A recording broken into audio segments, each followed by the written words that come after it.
where there are a whole series of further steps that we need to go through until passenger services are live and running. But I am really keen that we make use of the spare capacity that exists in the Channel Tunnel to improve and increase the number of direct international rail services that run from London. Clive Jones. Thank you very much, Mr Speaker. Hundreds of residents scramble to Twyford train station in my constituency every morning to get to work either in London or other nearby towns. The village has become overwhelmed, with many struggling to find somewhere to park. Can the Minister meet with me to update me on plans for improving local travel links to help residents access new services like the Elizabeth line and even a rail link to Heathrow? I would be very happy to ask the Rail Minister to meet with him to talk about the particular issues around the station that he mentions and to understand what more we could do to properly integrate transport options in that area. Paul Wall. Speaker, apologies for jumping the gun earlier. We need to crack down on drug drivers. Rochdale's Leon Clark crashed his car and killed his 8-year-old son while driving under the influence of cocaine. Does the Minister agree we need to change the law on roadside drug tests to stamp out this rising menace on our roads? My honourable friend is a great campaigner on road safety and he's right to raise this tragic case and the growing menace of drug driving. I'm proud to tell him that our first drug driving focused Think campaign will be launching this coming Monday, and if my honourable friend or indeed any members across the House would like to know more, they'd be very welcome to come along to the drop-in I'm holding in W3 at 5 p.m. on Monday. Steve Jardine. Mr Speaker, the City of Edinburgh Council's consultation on a new tram route has just closed, but there are newspaper reports in the City that officials are now in discussion with government advisers about potential funding options. Can the Minister clarify if this is the case, and if so, ensure that the views expressed in that consultation by my constituents will be adhered to? I'm happy to talk to my officials about that particular scheme, and if I may, I will come back to her in writing. Chris Webb.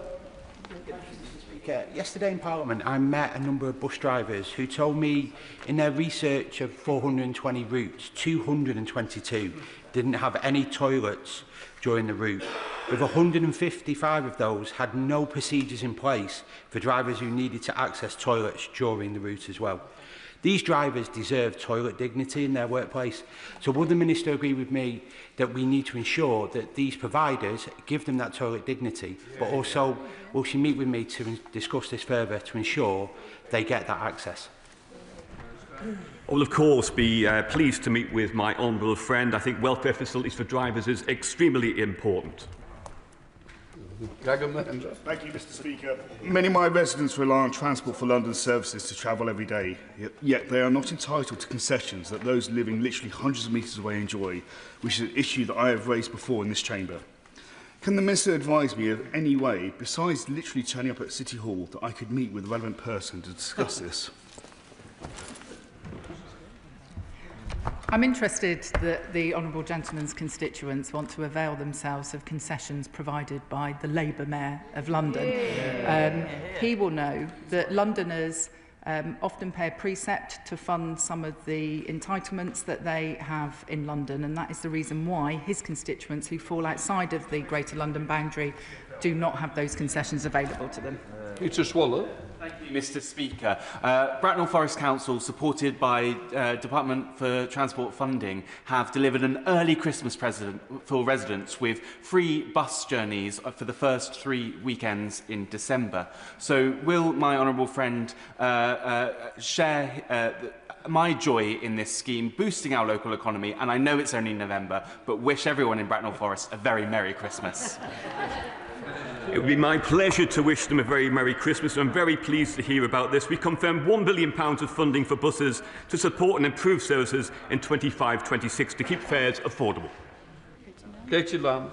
Thank you, Mr Speaker. Cross-Channel Rail was already mentioned this morning, but specifically trains from Ashford to Paris were a massive boost for my constituents in the Wirral of Kent and are much missed. It's fantastic news that Virgin would like to run trains again from Ashford and also from Ebbsfleet, but I know there's some open questions about how the stations would be updated. It would be great to hear about any conversations the Right Honourable Lady might have had with Virgin about what might need to happen next to move this forward.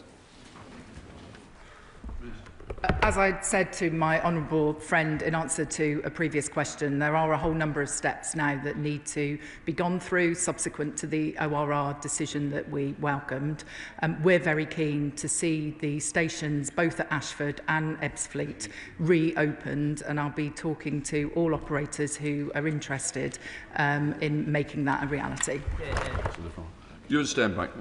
Speaker, considering the imminent publication of the 10-year bus pipeline and rapidly rising Chinese market share in UK bus orders, can the Minister expand on what the Government will do to ensure domestic manufacturers receive the level playing field that the SNP's infamous ScotZ2 shopping list for Chinese manufacturers dismally failed to deliver?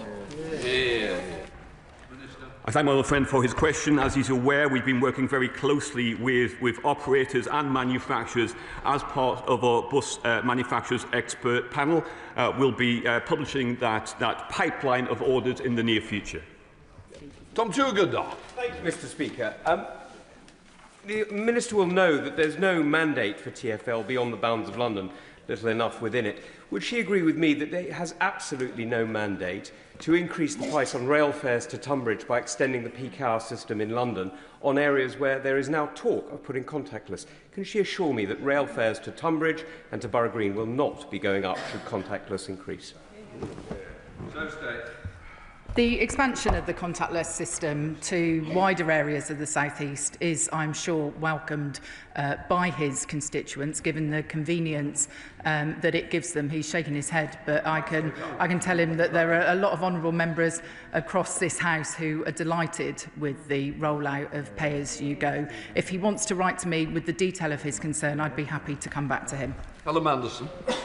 Speaker, East West Rail promises to be hugely transformative for Bletchley, positioning the town as a key economic hub, not only between London and Birmingham, but also Oxford and Cambridge. But with a new eastern entrance at Bletchley Station, we can unlock the jobs and investment that will not only revitalise the town centre, but also deliver a modern gateway to visitors at Bletchley Park. So we've got local backing, we just need some local funding. So will the Secretary of State meet with me and key strategic partners to discuss how we can realise that opportunity? I'd be very happy to help ask the Rail Minister to meet with my honourable friend. I do think East West Rail could be transformative for his constituency. Indeed, I saw a recent Instagram post that he did explaining some of the improvements at Bletchley. That probably says more about what I'm viewing on Instagram than anything else. But I have full confidence in the ability of this railway to transform the travel experience for his constituents. Max Wilkins. Thank you, Mr. Speaker. The Spring Bridge in my constituency was designed by Isambard Kingdom Brunel. The previous County Council administration put off vital work to fix the bridge after a landslip. What can the government do to help the current Liberal Democrat administration speed up work to get the work completed? And will the government encourage the County Council to open one lane as soon as possible for the benefit of businesses and residents who are being put off by diversions? He may wish to suggest to his council that they consider the Structures Fund and the process for securing money from the Structures Fund when we make that announcement in the new year, as it is designed to help resolve the sorts of situations that he describes in his own constituency. Martin Vickers. Thank you, Mr. Speaker. There's a growing body of evidence about the dangers caused by headlight glare. The department, I know, is doing its own research on this. Could the Minister give an indication of when new regulations might be brought forward to reduce the risks? Well, I thank him for this important question. He'll know that last year we commissioned groundbreaking independent research to better understand the problems of headlight glare. We're looking at that, considering how we might take this forward, although, as I'm sure he knows, that these are subject to international vehicle regulations. OK, that completes questions.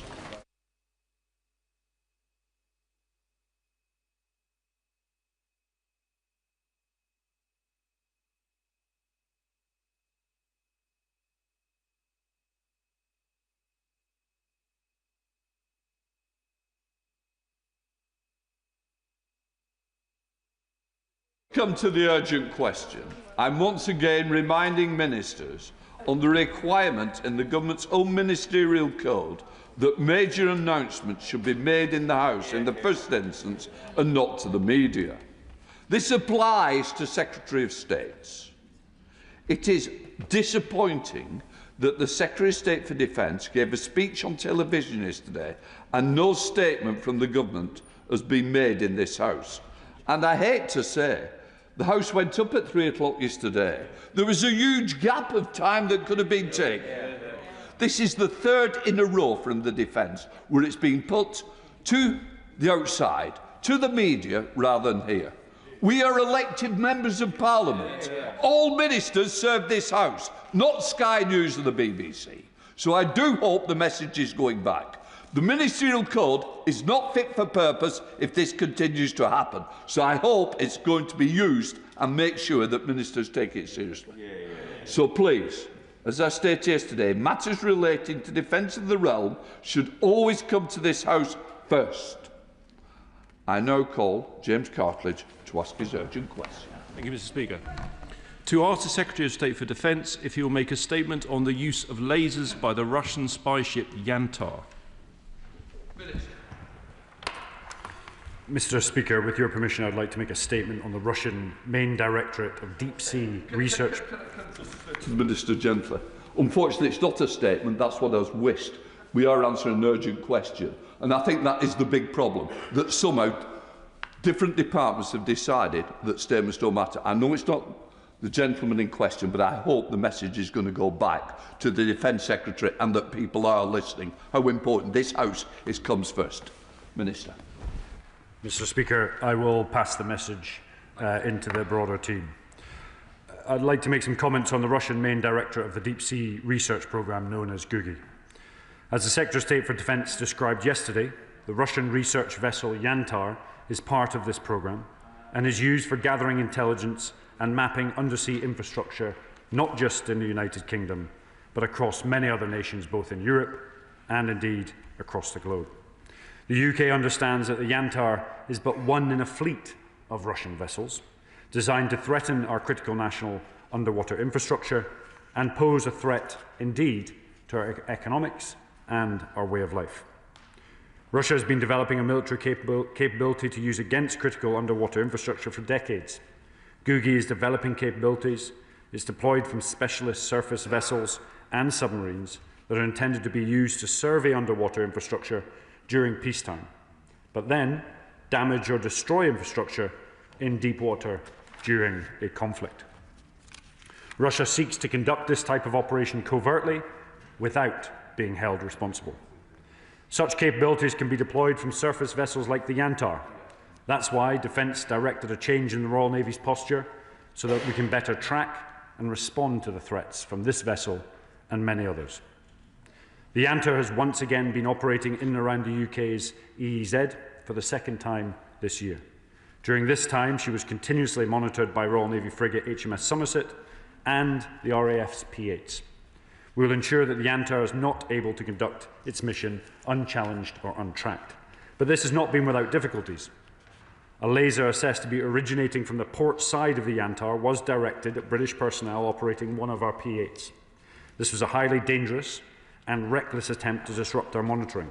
The P8 continued to monitor the Yantar's activity. Personnel, when they arrived back safe in the UK, were medically assessed post-incident, and no injuries were sustained. There was no damage was sustained to the aircraft or her equipment. Russia does not want us to know what they are doing. They do not want us to know what the Yantar is up to. It does not want the world to know what it is doing, but we will not be deterred. We will not let the Yantar go unchallenged as it attempts to survey our infrastructure, and we will work with our allies to ensure that Russia knows that any attempt to disrupt or damage underwater infrastructure will be met with the firmest of responses. And I'd like to finalise by saying a great thank you to the brave men and women of our Royal Navy and RAF that continue to keep us safe at home and abroad. James Cartledge. Thank you, Mr. Speaker, for granting this urgent question. And I do echo what you said. It is unacceptable that we are getting the Minister's update on a major national security incident 24 hours after the Secretary of State gave his press conference. Have ministers learned nothing from the total shambles of the SDR when defence companies got a copy many hours before parliamentarians? But turning to the incident itself, this appears to represent a serious escalation by Russian forces in close proximity to our homeland. And given the priority of protecting our service personnel, and I welcome the news about the P8 pilots being unharmed, can the Minister outline what mitigations are being taken against the evolving laser threat involved? But surely what this incident really underlines, Mr. Speaker, is that Russia remains a serious threat. That being so, we couldn't help but notice that the Defence Secretary got the podium out for the media yesterday, just as the Defence Select Committee was publishing a damning report about Labour's total lack of progress on boosting our defence readiness. The report said that when it comes to readiness, the government are moving, and I quote, at a glacial pace. And on the subject of pace, the SDR promised a defence readiness bill which would include measures to deal with the grey zone threat, Mr. Speaker. But ministers recently told me it hasn't even been timetabled. So what year will the Defence Readiness Bill become law? Now, capability questions are going to be key when it comes to undersea cables. But every one of Labour's defence policy papers has been late. They promised to publish a defence investment plan, and I quote, in the autumn. With a week of that season remaining, will they keep that promise? Finally, Mr. Speaker, as the Minister himself knows better than anyone, when it comes to the hybrid threat, our special forces remain more important than ever. So is he not concerned that General Sir Michael Rose, who led the relief of the Iranian embassy siege that made the SAS world famous, has condemned the government for, and I quote, hounding SAS veterans, warning this will harm recruitment and morale? To conclude, the Yantar incident shows the seriousness of the threat we face, but in response, what are the government actually doing? The answer: Labour are cutting £2.6 billion from defence spending this year, surrendering sovereignty of the Chagos Islands, and following their shameful vote this week, they're putting the British Army back in the dock. Who said nonsense? Minister. The honourable member is correct. Russia does remain a threat. With a conflict ongoing in Ukraine causing over 1,000 casualties a day, it is the biggest threat the UK has faced in a generation. It's worth noting, though, as we progress, from my perspective, the criticism to the government about not doing anything. You're trying to, collectively, the opposite side is trying to convince us that from 24 years of service and watching the degradation of defence, watching the lowest morale in armed forces, watching houses with families with leaky homes and damp, being equipped with equipment that isn't fit for purpose, watching ships go alongside that haven't left docks in years, looking at a decrepit and delay and downwriting of all of our defence capabilities, what we had to put up for. And now, in the first time in a generation, the military is looking to an increase in defence spending. It's looking with a strategic defence review, integrated missile defence, NATO first. By 2027, we'll run out steadfast December to look at a whole-of-society approach. $4 billion into uncrewed systems, $1.5 billion into munitions. The Defence Readiness Bill is another legislative process to push further changes through by the end of this Parliament. And then we talk about elements of the tip of our spear, recruitment and retention. I can assure you today, looking into the details, there isn't a recruitment and retention in the tip of the spear. Indeed, the recruitment and retention issues that we inherited created the smallest army since Napoleonic times. And that was the government on the other side of this bench. So before we start lecturing us a year and a half into government on how decrepit our defence is and downplaying our soldiers, Air Force and those individuals in the Navy, you should take some responsibility for the mismanagement of the defence portfolio for the last 14 years. Thank you, Mr. Speaker. The Yantar's presence within our waters makes clear Russia's threat to our democracy, and I'm grateful for the service of the brave men and women of the Royal Navy and the Royal Air Force for protecting us. Set within the context of the Defence Select Committee's recent report, can the Minister highlight how our government's leadership of the Ukrainian Defence Contact Group, treaties with Germany and France are essential in ensuring that we reset our relationships and ensure democracy is safe within Europe. I'd like to thank the honourable member for his contribution. Since coming into government, we've signed the Trinity House deal with the Germans, we've renewed the Lancaster House deal with the French, we've done a world biggest ever frigate deal with the Norwegians, bringing in 10 billion of investment, the Typhoon deal with the Turkish, UK-EU security and defence. We've led the coalition of the willing with the French. We've taken on the UDCG, which has generated billions of pounds investment for Ukraine, EU, US, India deal. I would argue that this is like an episode, a really bad episode of deal or indeed no deal. Liberal Democrats spokesperson. Thank you, Mr. Speaker. And may I begin by joining the Minister in thanking our service personnel for their bravery and dedication.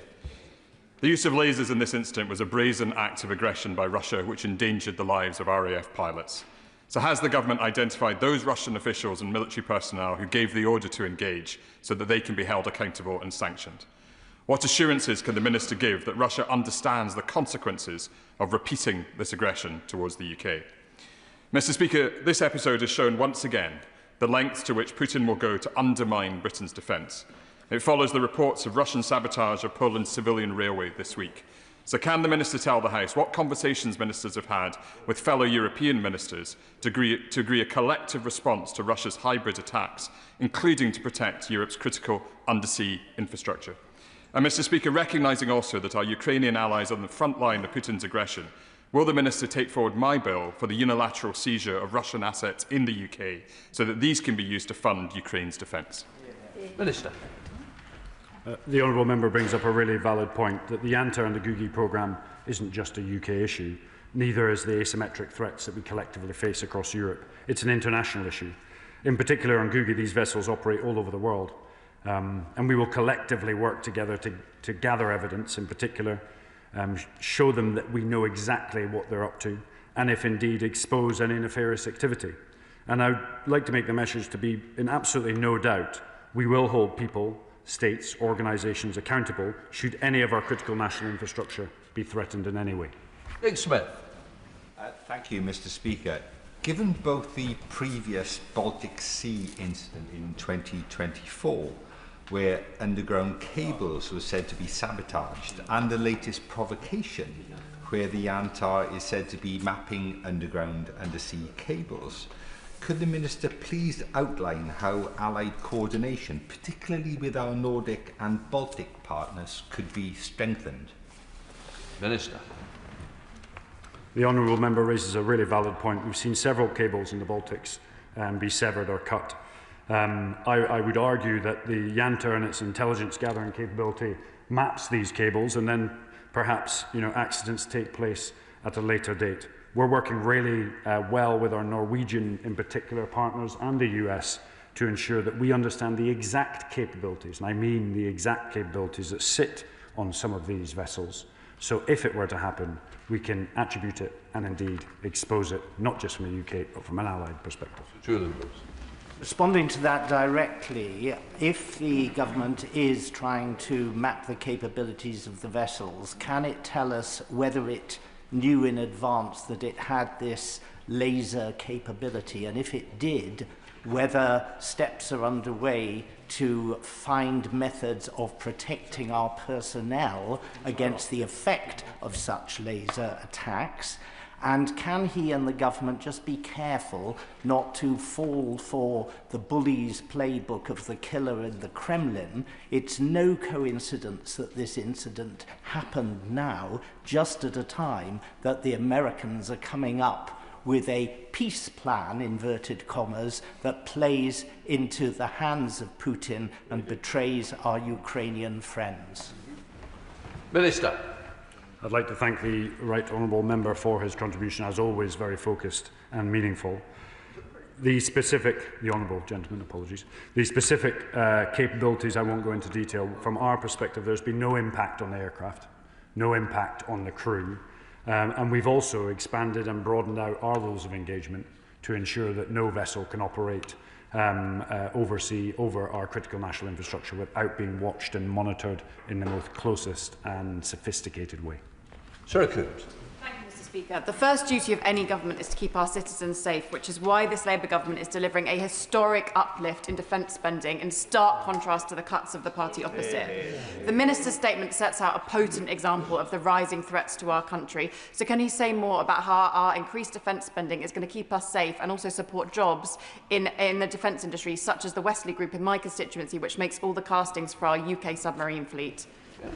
Minister. The honourable member raises a really important point, that defence spending isn't just about defending the nation, it's about an engine for growth. The Typhoon deal alone has created over 20,000 jobs, and as you'll have seen recently, we're providing up to 100,000 drones to Ukraine just recently as well. And that's not necessarily to do with just the capability going forward, but the industrial base back here in the UK. Huge amounts of increase in defence spending in 2027 will broaden out our defence industrial base. Combine that with deals both here and in the UK will make this an engine for growth, increase jobs, prosperity, but importantly, shore up the defence of the nation. Sir Bernard. Thank you, Mr. Speaker. Can I, on the one hand, congratulate the government for being more forward in its public responses to this kind of provocation than any other European member of NATO, let alone the United States? But can I also just point out that this underlines what we know from what Putin and Lavrov have been saying. They think they are at war with NATO and war with the United Kingdom already. And the question is not how we retaliate directly, but how we retaliate in order to put pressure on Putin and Russia, and that is by increasing our military assistance to Ukraine, to tip the balance in the favour of Ukraine, to change the calculus, to get the Russians to come to the peace table and to agree a proper ceasefire, which even President Trump's appeasing plan seems most unlikely to achieve. Minister. The honourable member is right. We must push as hard as we can to impose cost on Russia. To date, we've spent 21.8 billion in Ukraine, 4.5 billion in military support, and I know we have support from both sides of the House to do everything we can to increase that pressure. I mentioned previously we've upped our drone production to 100,000 drones this year, and we're increasing our training of Ukrainian troops up to 61,000 in total. We will do whatever it takes to enable the Ukrainians to win the peace. Total crime. Thank you, Mr. Speaker. The Yantar was intercepted in the North Atlantic, which is the UK's new front line, but for my constituents it is their backyard. And we're very assured by the preparedness of the RAF and the Royal Navy, and grateful for that in defending our airspace and sea space. But what kind of assurance can the Minister give to my constituents about preparedness and resilience to meet these kind of hybrid attacks? Because these cables don't just run across the Atlantic, they run between our islands too. Minister. Honourable member highlights a really valid point. The northwest of Scotland plays an invaluable part in our defence architecture, but also sustaining economic growth with a variety of different undersea infrastructure. We have some of the best ships, the best personnel, the best aircraft, and the best members in the Air Force that are going to continue to monitor, track and deter any Russian aggression anywhere near our territorial waters and within our EEZ. Mr. Speaker, firstly, can I associate myself with the comments about the bravery and the professionalism of the military personnel involved in the response to the Yantar's presence, many of whom are based in my own constituency with Lossiemouth. Yesterday, the Defence Select Committee published a report which recommended that the UK Government needs to accelerate and deepen defence relationships with the EU in the face of Russian threats. But the EU are unsurprisingly now charging the UK to enter agreements that we had EU member access to prior to Brexit, and this leaves these isles more isolated. So in the face of this very real Russian threat, what is the risk to RAF pilots and crews from Lossiemouth, and can you tell me the specifics of any plans to work closely with European allies to ensure safety and security of our North Sea and to ensure the protection of Scotland's coast from Russian vessels? I'd like to thank the honourable member for his question. We're working really closely with our European allies to get both access to the START programme, but also EU and UK partnership when it comes to defence. And that's primarily for two reasons. One is so we end up with a far more collaborative and interoperable defence capability. but secondly, to ensure that the economic benefits of both are seen south of our coast and also here in the United Kingdom.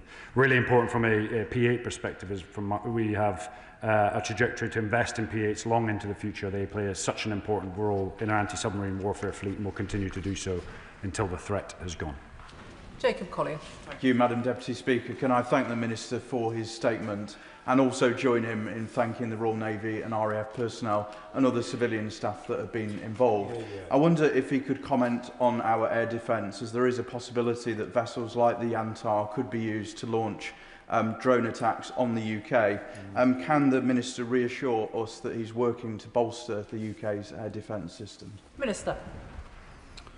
It's a very, very valid point. For years, we have not taken homeland security seriously.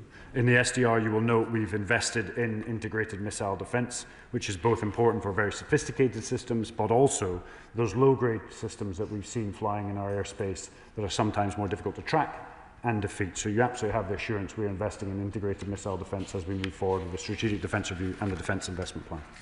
Tom Tugendhat.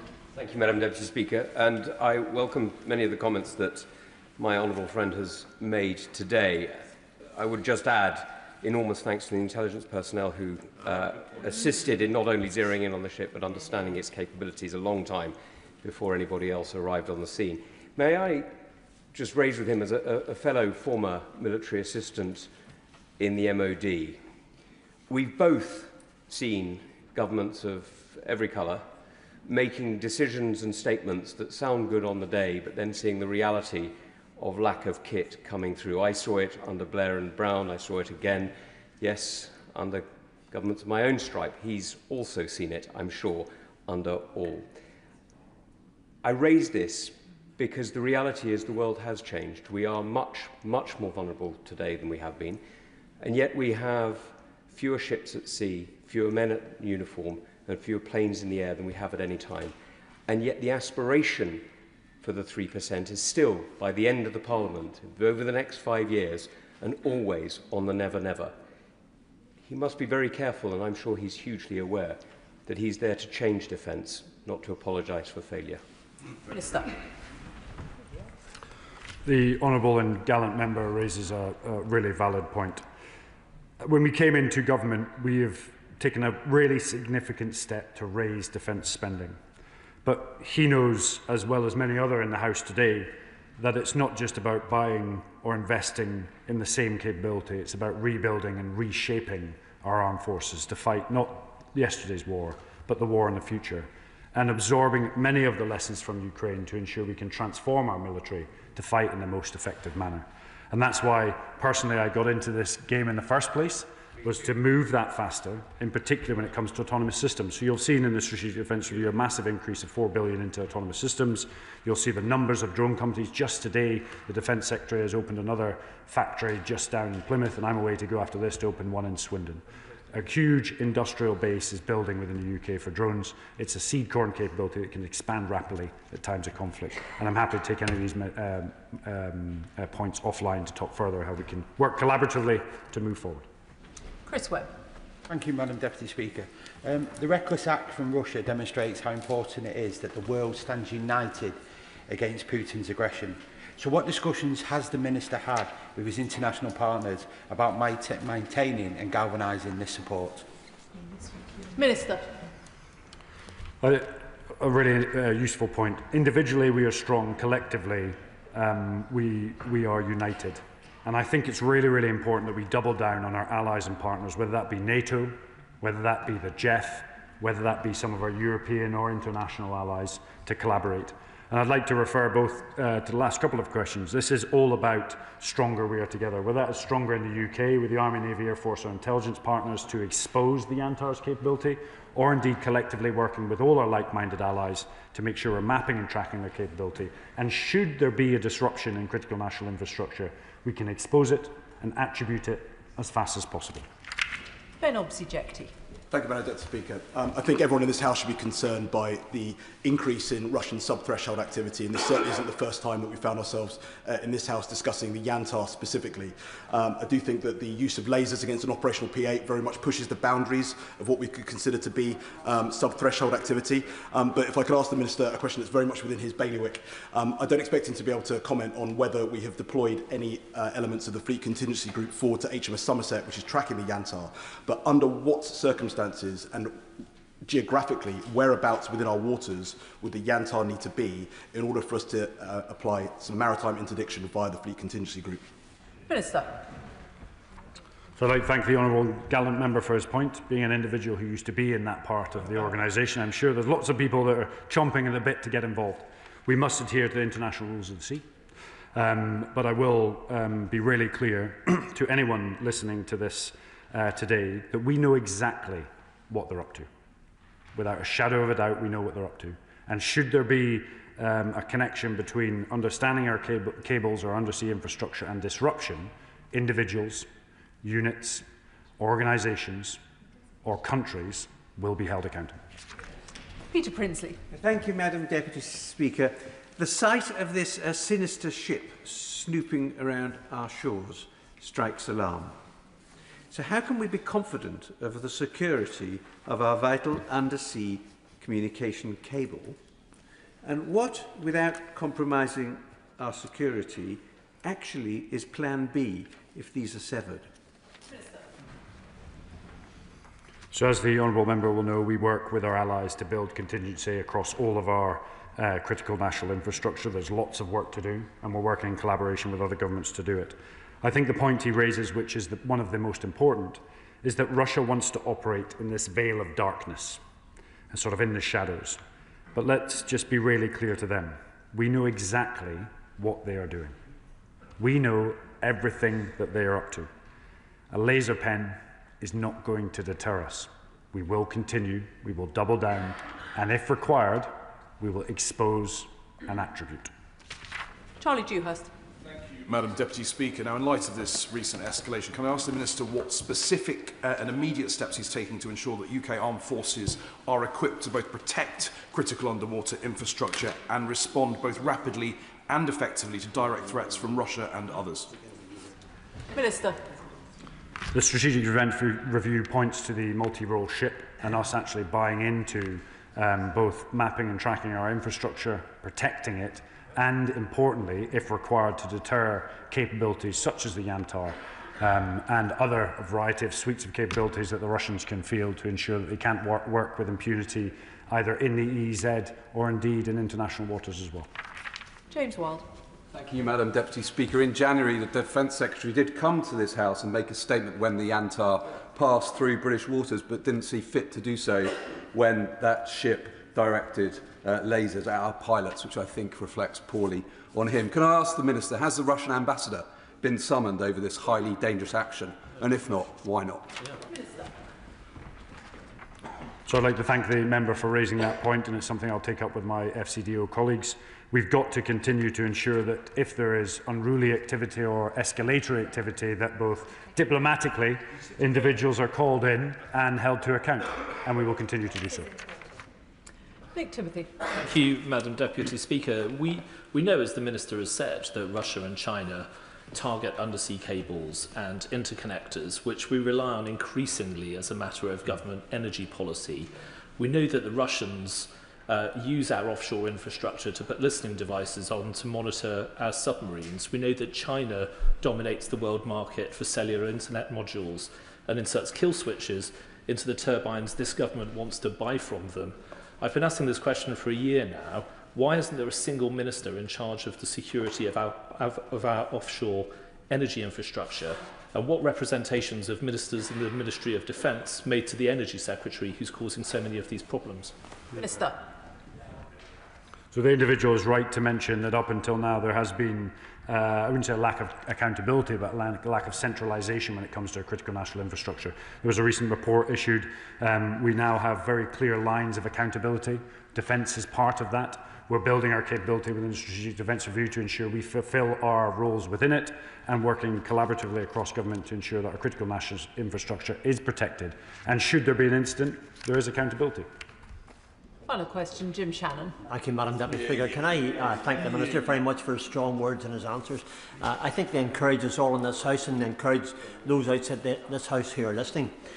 Let us be quite clear and succinct. Twice now Russian ships have entered British sovereign waters, and to add to this aggression, they have been tracking our RAF pilots with lasers. Our enemy has breached our waters disgracefully and have disregarded neutrality and show disrespect, and the facts and the evidence are there. So can the Minister confirm that this is a form of attack?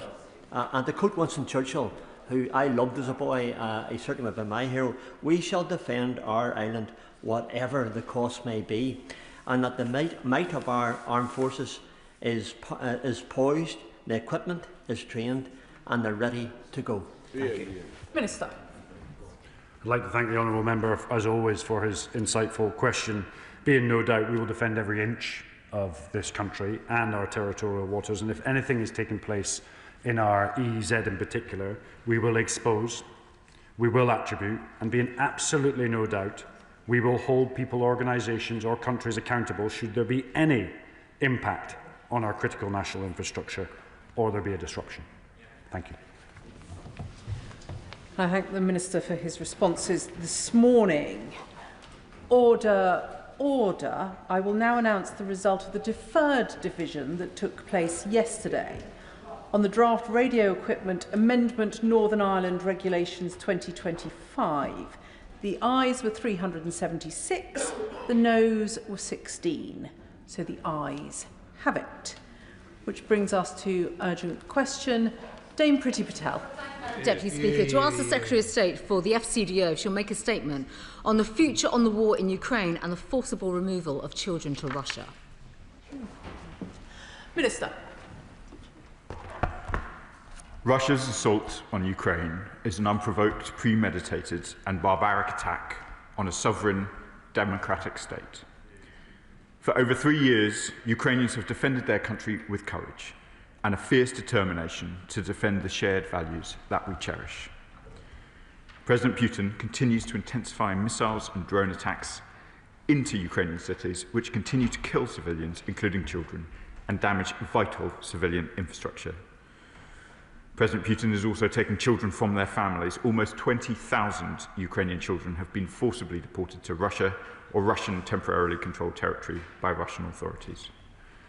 We are closely engaged with Ukraine and our international partners to ensure Ukraine gets the support it needs to defend itself and achieve a just and lasting peace. President Putin has shown no readiness to engage in meaningful peace negotiations. At last week's foreign ministers' meeting, G7 partners were clear that international borders must not be changed by force. We will also continue to use the full might of our sanctions regime to bear down on the revenues that are funding Putin's war and ratchet up pressure to force him to engage in meaningful talks.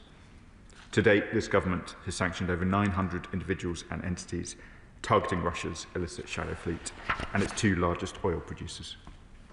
We have also announced a ban on maritime LNG, all to curb funding of Russia's war chest. Russia's heinous policy to deport, indoctrinate and militarise Ukrainian children demonstrates the depths to which they will sink to eradicate Ukrainian identity and future. The UK has committed more than £2.8 million to support Ukrainian efforts to facilitate the return and reintegration of children deported by Russia. Since the beginning of September, Ukraine's pilot tracing mechanism, which the UK is co-funding, has already identified over 600 additional children who were deported to the Russian Federation or relocated within the temporarily occupied territories. The Foreign Secretary discussed this issue with the Ukrainian Foreign Minister during last week's inaugural meeting of the UK-Ukraine Strategic Dialogue.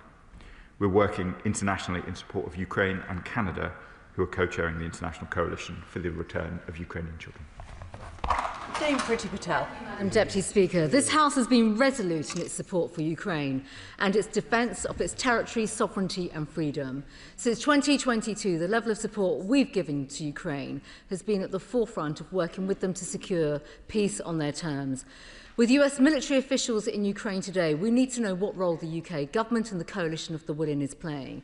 So can the Minister tell this House what is the government's position on the reports that the United States is brokering a deal with Russia that will involve Ukraine making territorial concessions to Russia, with Russia gaining territory or holding some of a lease arrangement where they effectively control the east of Ukraine? Were the UK involved in drawing up these proposals? The report suggests that the Ukrainian armed forces will be reduced and limited as a result of these proposals. What is the government's view on this? Are these reports accurate, or are there proposals on the table that align more closely with our view and the Ukrainian view that Russia should leave Ukraine? Can the Minister give an update on the steps being taken to pressure Russia and its economy? We know of the sanctions measures and they're being kept under review, but are proactive steps being taken to press countries to stop refining Russian oil? Turkey, India and China all have refineries and are significant importers of Russian oil. When the Prime Minister was meeting the Turkish President last month, did the Prime Minister raise this issue and press them to stop? We've asked this before but did not get a direct yes or no answer. Have British ministers raised this issue with their Chinese counterparts when they're going to discuss with the CPP ministers when it comes to their shuttle diplomacy in Beijing? Is there an update on securing the proceeds from the sale of Chelsea to support Ukraine? And finally, Madam Deputy Speaker, today is World Children's Day, and our thoughts are with the reported 20,000 Ukrainian children abducted by Putin. We welcome the reports of the returns and the rescue of 1,800 Ukrainian children, but what further steps are being taken by Britain to secure their return as soon as possible? And is this a priority in the talks that are now taking place? Minister. Madam Deputy Speaker, I'd like to thank the Shadow Foreign Secretary for the tone of her question. This whole House is united on these questions, both in support of Ukraine and in outrage at the iniquity of what the Russians are doing in relation to Ukrainian children. We are glad of our partnership with the Ukrainian government in the new tracing mechanism. As I said in my statement, it has made some progress since September in identifying more than 600 children who should be returned to Ukraine, and we will use our full efforts to ensure that that is the case. The Shadow Foreign Secretary asks about some of the reports in recent days. She will, I'm sure, have seen the US Secretary of State's statement this morning, in which he indicates that there are a range of ideas that are being discussed. Of course, the Foreign Secretary is in direct and regular discussions with the US Secretary of State and made an important statement last week at the G7 in relation to these questions. That statement reiterated that an immediate ceasefire is urgently needed. We should be clear. President Zelensky is ready for an immediate ceasefire. The UK supports him in that initiative. It is President Putin who is failing to come to the table. What should be the starting point of negotiations? That was clear in the G7 statement. The current line of contact should be the starting point of negotiations, and we remain committed to the principle that international borders must not be changed by force, and I know that is a principle held with great force across the whole of the House. Joanna Baxter. Thank you, Madam Deputy Speaker. Today, on International Children's Day, we are reminded that safeguarding the next generation isn't just a value we hold dear, it's a responsibility of every member of this House. More than 100 members of this House over recent days have backed President Zelensky's Bring Kids Back initiative, standing united with Ukraine and its stolen children, and I want to thank every member who has done so. I also want to thank the Minister for working with me on supporting the Ukrainian government's launch of a new pilot programme, Tracing the Children, which since September has found 600 of those children. But, Madam Deputy Speaker, if media reports over the last 24 hours are to be believed, that is the US brokered peace deal, it should trouble every single one of us. Because a deal that trades away Ukrainian territory, that trades away Ukrainian security and makes no mention at all of the 20,000 children that Russia have stolen from Ukraine, is not peace. It is capitulation. And this House should stand united in rejecting that proposed deal. Can the Minister assure this House that before any peace deal is considered, that the future of Ukrainians' 20,000 stolen children will be top of that agenda? Minister. I know that the whole House recognises my honourable friend's work on this issue ever since she's arrived in this place and before. It is at the top of our minds, the atrocities that have been conducted against Ukrainian families. The removal of children must be first among them. This remains a priority for this government. I described the tracing mechanism, as did my honourable friend. We are pleased with the results since the pilot began in September. Though I can confirm that the Foreign Secretary discussed it with the Ukrainian Foreign Minister during his visit last week, and we will continue to work on these issues. It cannot become the norm in international relations to kidnap children and relocate them. That is what we have seen from the Russians, and that is what we oppose, and that is why we will continue to work in the way that we are.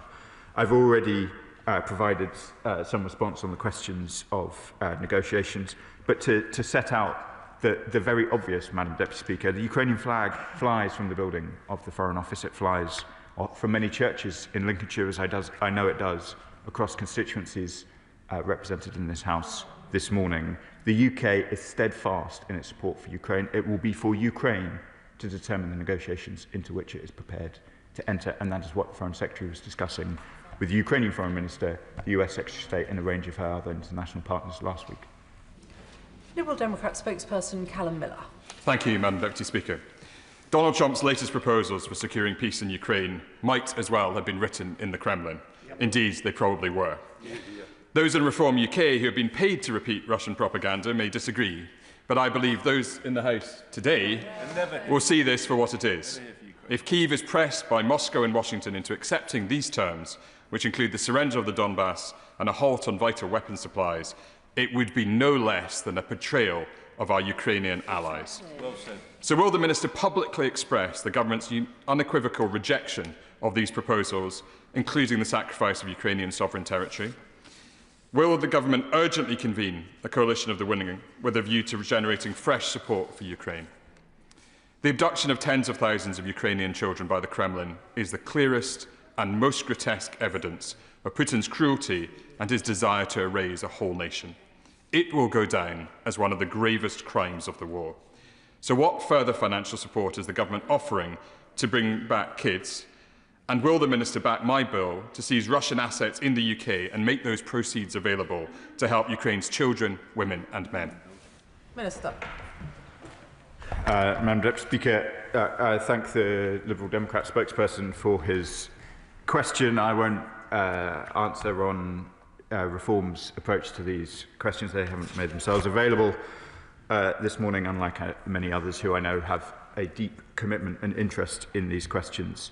The Liberal Democrat spokesperson asked me about the funding that we have committed to tracing and reunited Ukrainian children. We have provided more than 2.8 million in support of these efforts. He asked about the latest reporting about what a deal might look like. I'll draw his attention to the very most recent statement in which both the US, UK and the G7 were committed, which I read from earlier, which was last week, and indeed the US Secretary of State's statement this morning as well. Dame Leah Griffith. Thank you very much indeed, Madam Deputy Speaker. Well, I congratulate my honourable friend for Pacing in Future for her excellent work in respect to the stolen Ukrainian children, and we all want to see them returned as soon as possible. But does the Minister agree with me that it's only through greater resolve, unity and support from the West that will drive back Russia's outrageous demands for Ukrainian territory and pave the way for a peace which represents Ukraine's interests?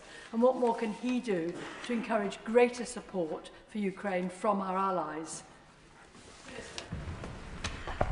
Madam Deputy Speaker, I think there is resolve in Ukraine amongst its allies, and there is very significant unity. There have been a range of steps in recent weeks, including the sanctions that the Shadow Foreign Secretary referred to, the steps announced over the weekend in relation to Ukrainian children, and of course the strategic dialogue with Ukraine that the Foreign Secretary conducted here in London last week. We will continue to press. There is a illusion, I fear, taking root in Moscow, which is that one more push, yet further military operations will lead to a weakening of resolve in Ukraine, in the UK and across the West. That is an illusion. We will remain steadfast in support of our Ukrainian friends. Sir Bernard Jenkin. Thank you, Madam Deputy Speaker. Can I just remind the Minister that I'm looking forward to tabling a motion for a backbench business debate on the subject of Ukraine, which will refer to the 20,000 abducted children, and I join with him in congratulating the Honourable Lady for Paisley and Renfrewshire for the work she is doing on this subject. But it will also draw attention to the other atrocities.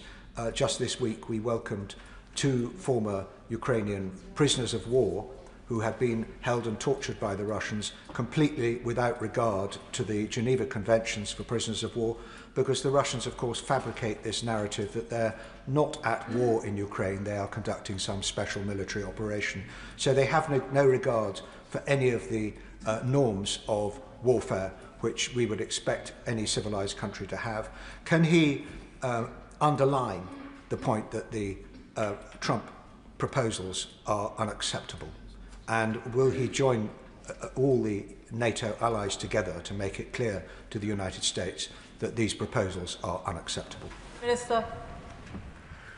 Madam Speaker, I thank the honourable gentleman for his question, and I'll ensure that the Minister for Europe is aware of his proposals in relation to further discussions in this House on these very important questions. He is right to draw a line, to draw attention to the clearly preposterous Russian position that they are engaged in an operation rather than a war. I am less well versed in military matters than the Minister for Armed Forces, but this is clearly not an operation. Some years in, thousands upon thousands of casualties of men, women and children in, and a very significant loss to Russian forces even over the last month. He asked about our position in relation to some of the media speculation. He'll understand why I'm reluctant to be drawn in great detail. I can point him to the very clear statement from the G7 last week, and indeed to the latest comments from the US Secretary of State this morning. Nick Smith. Thank you, Madam Deputy Speaker. The stealing of 20,000 children like this is an outrage. Can I thank the Minister for his statement? Does he agree with me that the Bring Kids Back campaign is right to emphasise the return of these children as non-negotiable in any future peace deal? Minister. I thank my honourable friends. It is non-negotiable. You cannot steal children in 2025. I think that that is an acceptable way to conduct war. The relevant international legal provisions are absolutely clear, and I know that this whole House, and indeed the whole country, is genuinely outraged by what the Russians have done. Sir Julian Lewis. Putting forward proposals that could have been drafted by the killer in the Kremlin himself, it seems that President Trump has finally given up on the Nobel Peace Prize and is content to settle for the Lenin Peace Prize instead. Does the government share my concern at the remarks, admittedly aspirational, by the US ambassador to NATO that his long-term hope would be to see Germany take over America's role at the heart of the alliance? Doesn't that betray the decades of peace after the Second World War that NATO was created to preserve? Minister. Madam Deputy Speaker, I'm not familiar with the Lenin Peace Prize. I'll Google it afterwards. I've been clear on the position. I've been clear on the basis of negotiations. Clearly, it is for Ukraine, as a sovereign nation, to determine the position that it takes in negotiations. I did see some of the reports about the discussion. I think it was, to be fair, about who should perform the role of SACEUR rather than what the future division between forces would be in NATO. NATO remains a vital component of European security, perhaps the most signal commitment between Europe and America of our shared defence and shared values, and long may it continue. Rachel Hopkins. Thank you, Madam Deputy Speaker. Russia is enduring significant financial pressure as a result of their illegal war in Ukraine. Does the Minister share my view we must impose maximum economic pressure on Russia to force Putin to the negotiating table? Madam Deputy Speaker, I do. I feel great sadness for the Russian people, because the truth is President Putin appears to be happy to endure their hardship at almost any cost. The Russians are suffering terribly, both on the battlefield and in their standards of living across Russia. The sensible thing for President Putin to do, the thing that he has refused to do, is enter into the ceasefire talks that President Zelensky, the UK and many of our allies have called him to enter into. This is not complicated, this is not difficult. We will continue to apply financial pressure on the Russians until he does so, and it is with great regret that some of those sanctions will put further pressure on the already suffering Russian people. That is what we must do, that is what we will continue to do until those ceasefire talks begin. Dave Dugan. Thank you, Madam Deputy Speaker. The Minister is very well read, and so therefore I wonder if you can identify at any point in history where the appeasement of an aggressive expansionist autocrat has ever worked out well. And can he explain to the population of these isles and the rest of Europe, who've endured those energy prices for the last 3 years, who took Ukrainians into our homes, and who listened to his government and the previous government unite the House, saying whatever it takes and however long it takes, we'll get Ukraine's sovereign territory back. And here we are with the United States apparently in bilateral talks with Russia about how to carve up Ukraine. Does he have any positive message around about what the UK's role is in rejecting that? And if he doesn't have a positive message for me here today, what's the message from the UK to our allies in Norway, in Finland, in Lithuania, Latvia, Estonia, Poland and Moldova, who know very well what appeasement of Russia looks like and feels like? Minister. Madam Deputy, I thank the honourable member for his kind words. This is my message for the people of Eastern Europe. This is my message for the people of the UK.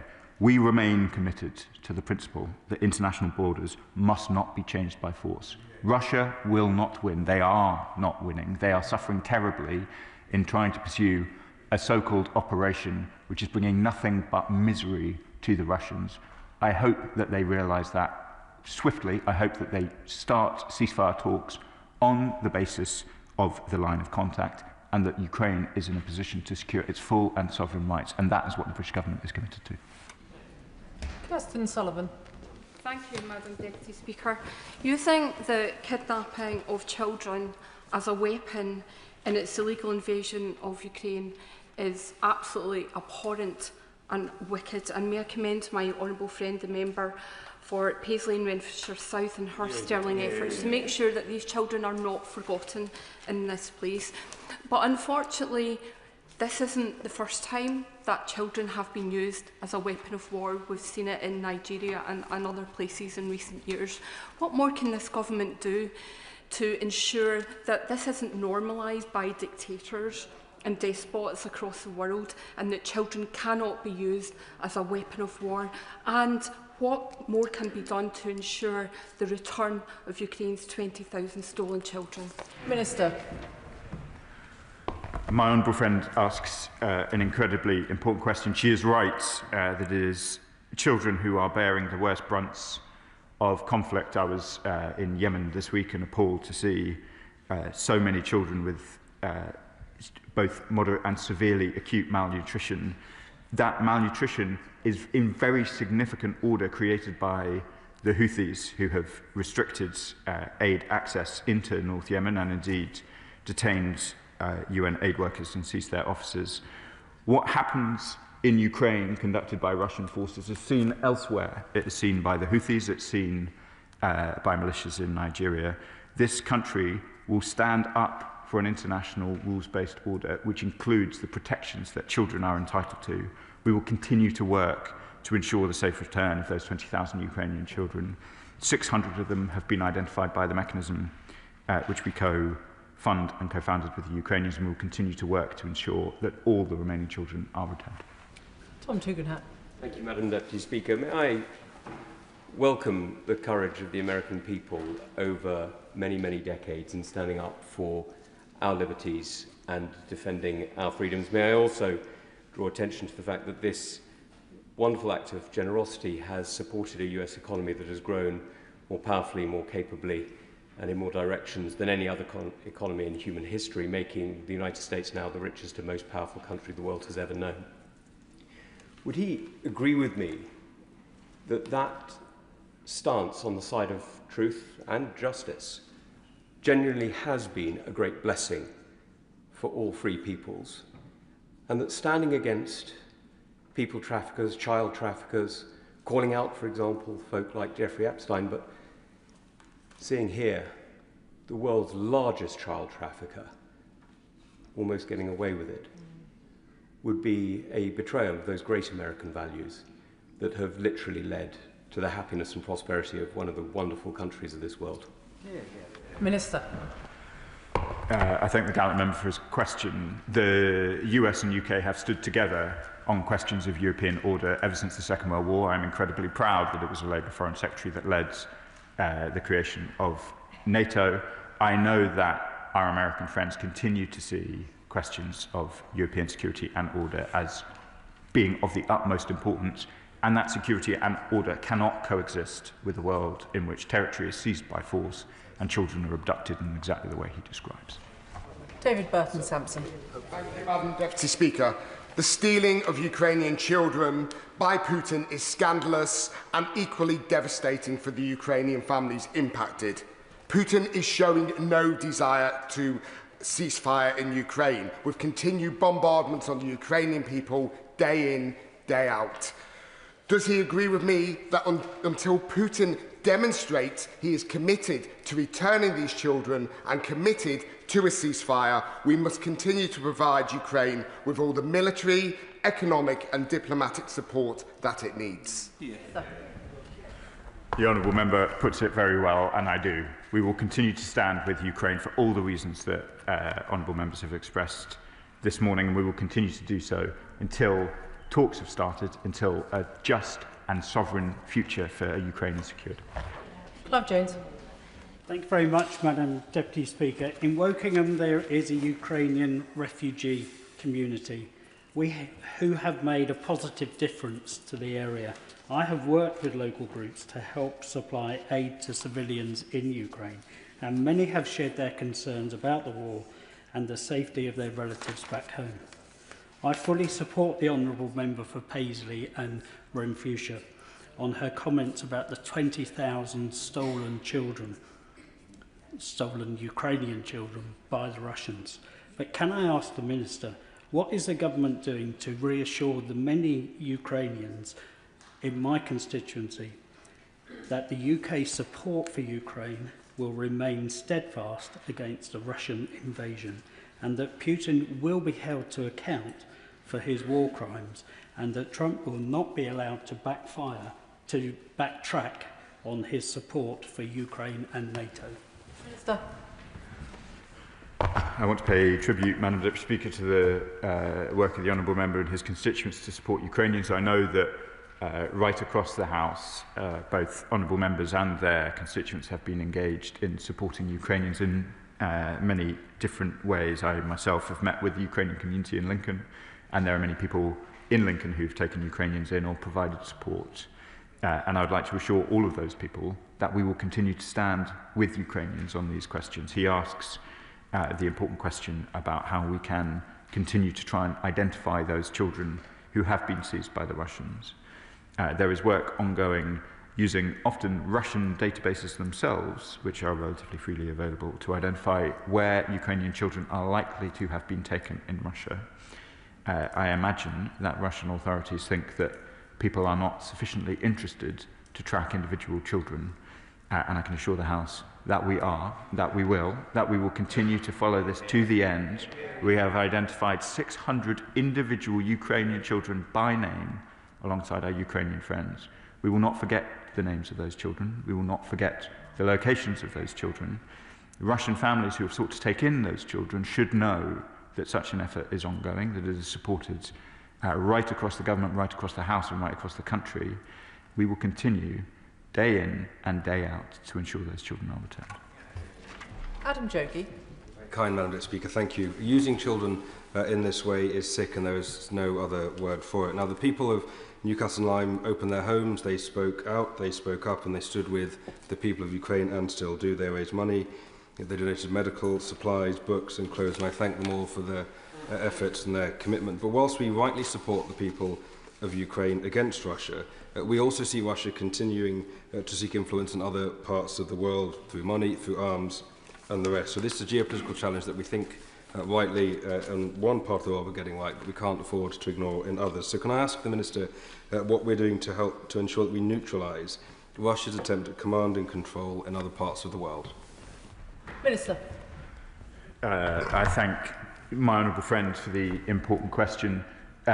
Russia exerts a malign influence, not just obviously in Ukraine. We have seen their relationship with the Houthis. We have seen their relationships in Syria, and I'm glad to see that they have declined in recent months, but they continue through Africa Corps and a number of other arms of their state to be a malign influence right across the world. Their efforts are always at the expense of the populations where they are found. We continue to work with our friends and allies across the world. I was discussing malign Russian influence in Yemen in recent days. I have discussed it in Libya. I have discussed it in Syria, and we will continue to act across the world as you would expect, as I know my honourable friend pays close attention to. We will not rest while Russia continues to exert such a malign influence on global affairs. We wish to have a friendship. We have historic and long relations with the Russian people. I know that nothing would give greater pleasure to so many in the UK to have a more normal relationship with the Russian state than we currently do, but that will require significant changes from the Russian state, who continue to exert such a malign influence on global affairs. Will Forster. Madam Deputy Speaker, one of the most important things the UK can do to support Ukraine is push President Trump on a comprehensive G7 plan to seize the estimated £300 billion of Russian assets across those 7 nations and funnel them to Ukraine. Please can the Minister confirm what steps the government has taken to push President Trump on this, to build that international coordination on seizing Russian assets, including Sutton Place in my constituency of Woking. Minister.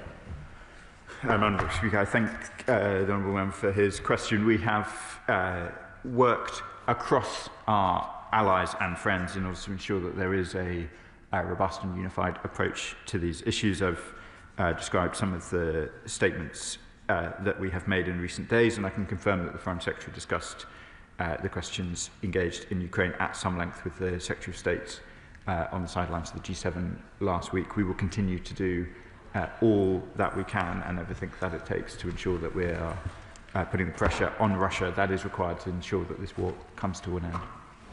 Richard Baker.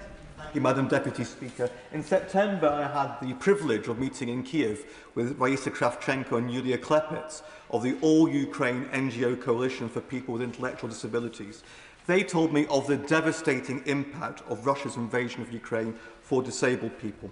Will my honourable friend agree it is particularly distressing that when Russian forces have kidnapped Ukrainian children, they have targeted disabled children, and that when we can finally look to reconstruction and rebuilding Ukraine, specific support will be required for disabled people who have suffered so much as a result of Russia's aggression and crimes for which Russia must be held accountable. My honourable friend is right. These are actions almost beyond comprehension. To be targeting disabled children in this way is a crime that will not be forgotten, and he's absolutely right that it is always the most vulnerable who are worst affected by conflict. That is particularly true of people who are disabled. It's something we consider in our own aid efforts in Ukraine, and of course must be considered as part of reconstruction efforts, as he says. Jim Shannon. Deputy Speaker, can I thank the Minister very much for his answers and for his very strong focus for the Ukrainian children, for the Honourable Lady for Paisley as well, for all that she's done. We appreciate it. The trafficking of children and forced adoption of Ukrainian children to Russia is truly despicable. The re-education camps or the brainwashing of children to forget or to erase their Ukrainian heritage is detestable, and the need for British involvement is undeniable. So will the Minister outline, please, what steps we will take to bring these children home to their families instead of accepting that they are prisoners of war, which is disgusting, inhuman and contemptible? I'd like to thank the Honourable Gentleman. His tone is absolutely right. I've described some of the tracing efforts that we're engaged in. Clearly, simply locating these children in Russia is not enough. They must be returned to. We will continue at every level. I know that the Minister for Europe has met with some of the organisations and civil society organisations involved in these efforts, as has Baroness Harman, our Special Envoy on Women and Girls. The Foreign Secretary has discussed them with her opposite numbers. We will continue to give this the focus that the Honourable Gentleman rightly demands of us, and I want to assure the country that we will continue to focus on this issue until those children are returned. Patricia Ferguson. Thank you, Madam Deputy Speaker. It would seem that the traditional role of the American President as someone who can straddle the world stage, working with friends and allies to achieve outcomes for the good across the world, are in danger of being diminished to those of someone who proffers capitulation on behalf of another sovereign nation. And that is something that we cannot accept. However, with regard to the children that are the focus of the debate today, and again I would pay tribute to my honourable friend, the member for Paisley and Renfrewshire South, as young people are returned, and hopefully in increasing numbers, what work can we do as a country and as a government to ensure the reintegration of those young people into the society that Putin has worked so hard to prevent them to being part of? Minister. I thank my honourable friend for the question.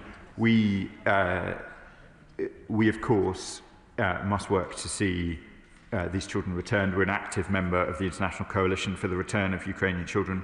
We work closely with the Ukrainian government on these questions. She is absolutely right that when children are returned, one can hardly imagine the trauma, the confusion, and the status of those children upon their return to Ukraine, and we will do what we can to support the Ukrainian government in their efforts in that area.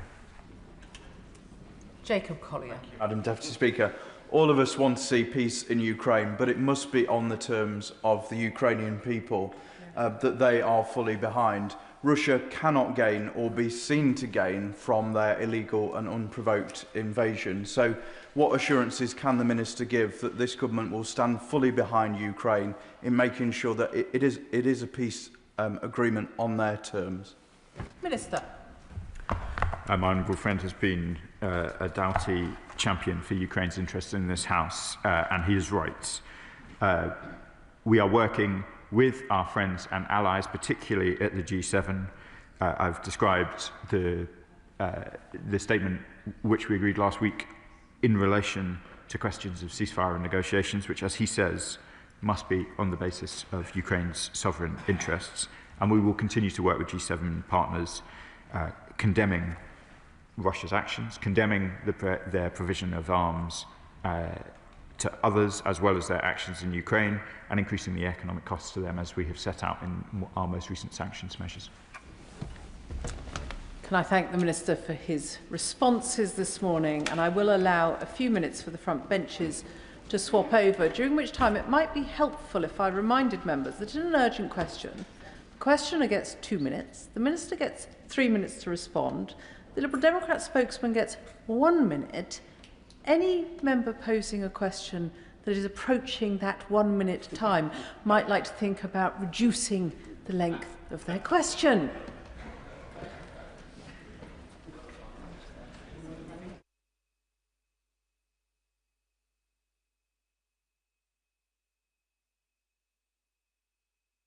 Question, Robert Jenrick. Madam Deputy Speaker, to ask the Secretary of State for Justice if he will make a statement on the implications for national security and the management of terrorist offenders following disruption to the separation centre regime? Madam Deputy Speaker, the Right Honourable Gentleman raises a very important question. Separation centres are a vital part of our strategy to manage those posing the most significant terrorist risk. Following the horrific attack at HMP Frankland in April this year, we took immediate action to ensure safety in our separation centres. Today, everyone is safe and a stringent regime remains in place. Our prison officers are some of the hardest working and bravest public servants in this country. It is right that they feel safe as they work to protect the public. That is why, following the attack at Frankland, we, for the first time, mandated the use of protective body armour in our highest risk units, including our SCs. The DPM has recently announced a further £15 million investment in safety equipment, including to roll out up to 10,000 pieces of body armour to up to 500 staff trained in the use of tasers. The Abu judgment is very fact-specific. It does not threaten the integrity of the separation centres themselves. This government takes the judgment and others referenced very seriously. We are clear that any decision regarding segregation must comply with prison rules and human rights obligations, including under the European Convention of Human Rights. We are working to ensure our referral process is robust and we are strengthening our ability to defend against legal challenges. Specialist staff continue to assess referrals rigorously and placements are made only where that criteria is met. Let me be clear. The government will always put national security first. Separation centres remain an essential operational tool and we will continue to use these specialist units to protect the public from the most dangerous of offenders. Shadow Secretary of State Robert Jenrick. Thank you. Saeed Abu is a danger to this country. This is an ISIS fanatic who bought a combat vest and a sword so he could, in his own words, shoot up a crowd. Yet this week the High Court ruled that keeping him apart from other prisoners to prevent him radicalising them was a breach of his human rights. We've reached the perverse situation where a terrorist's mental health is prioritised over national security and the protection of the very men and women in uniform who are targets for these dangerous individuals with very little to lose. He's now in line for a payout from the taxpayer. This isn't an isolated incident. This is the latest in a line, including the double murderer and extremist Fawad Awali and Denny De Silva. Every extremist housed in a separation centre may now be able to deploy this judgment to escape being housed in these units and get a payout. Terrorists are weaponising the ECHR and the public sector equalities duty to milk the state, and the Ministry of Justice is signing the cheques. I note that the Minister did not say that she would be appealing this judgment. The separation centre regime was created to counter highly subversive terrorists recruiting inside jail and to ensure the protection for prison officers. That is effectively collapsing. Prison governors are being paralysed just when there is a crisis of extremism and extreme violence in our prisons, necessitating more separation centres and more segregation. So I ask the Minister, will she finally publish Jonathan Hall KC's review into separation centres, which was produced as evidence in court, but which has not been published to this House or the country? Will she say that under no circumstances will any terrorists be rewarded in this manner, and bring forward emergency legislation to override this judgment, prevent payout, protect national security and protect our prison officers? I've said many times, it is only a matter of time before an officer gets killed by one of these monsters. Will she bring forward this legislation? If she does, she'll have our support. If she doesn't, we will. Thank you, Madam Deputy Speaker. The Right Honourable Gentleman will very well be aware that I am unable to preempt the decisions that are yet to be taken by the courts. The Government will always ensure that taxpayer money is used responsibly and effectively. In relation to the most recent judicial review announced just yesterday, the Government is considering all of the available options, including the right to appeal. So I just want to put that on the record. But, Madam Deputy Speaker, I find it quite disingenuous that the Right Honourable Gentleman, the almost leader of the opposition, talks about leaving the European Convention on Human Rights. But can I ask him, if he feels so strongly about this, why his government did absolutely nothing on this when in government for 14 years? Where they talk about action, it is this Labour government that is acting. We have been very clear that we will not fail to act regarding reform of the ECHR. In fact, the Sentencing Minister is in Strasbourg right now having discussions with partners on a range of topics, including reform of the ECHR. He mentions the findings of Jonathan Hall KC's independent review of separation centres. The government commissioned this following the attack on HMP Frankland, and Mr Hall's report and our response will be published in due course. But let me just say, Madam Deputy Speaker, for the avoidance of any doubt, it is the priority of this government, and should be the priority of all governments, to keep the public safe and to protect national security. And this government will always ensure that that is done. Absolutely. Chair of the Justice Select Committee, Andy Slaughter. Thank you, Madam Deputy Speaker. Can I thank the Minister for reaffirming the government's support, which should not be necessary, for the rule of law and for the ECHR? And would she concentrate on what are the key points here? One is making sure that the most dangerous prisoners are held securely, and the second is ensuring the safety of prison officers. Will she say what the status of Jonathan Hall KC's review is? I understand it has been with the Lord Chancellor for some months. When are we going to see that, and when are we going to implement the recommendations of that report? Yeah, I thank my honourable friend, the Chair of the Select Committee, for that question. Like I've stated, the government is committed to ensuring that separation centres continue to prevent those posing the highest terrorist risk from influencing the wider prison population. That is precisely why we commissioned Jonathan Hall's independent review following that appalling attack at HMP Frankland.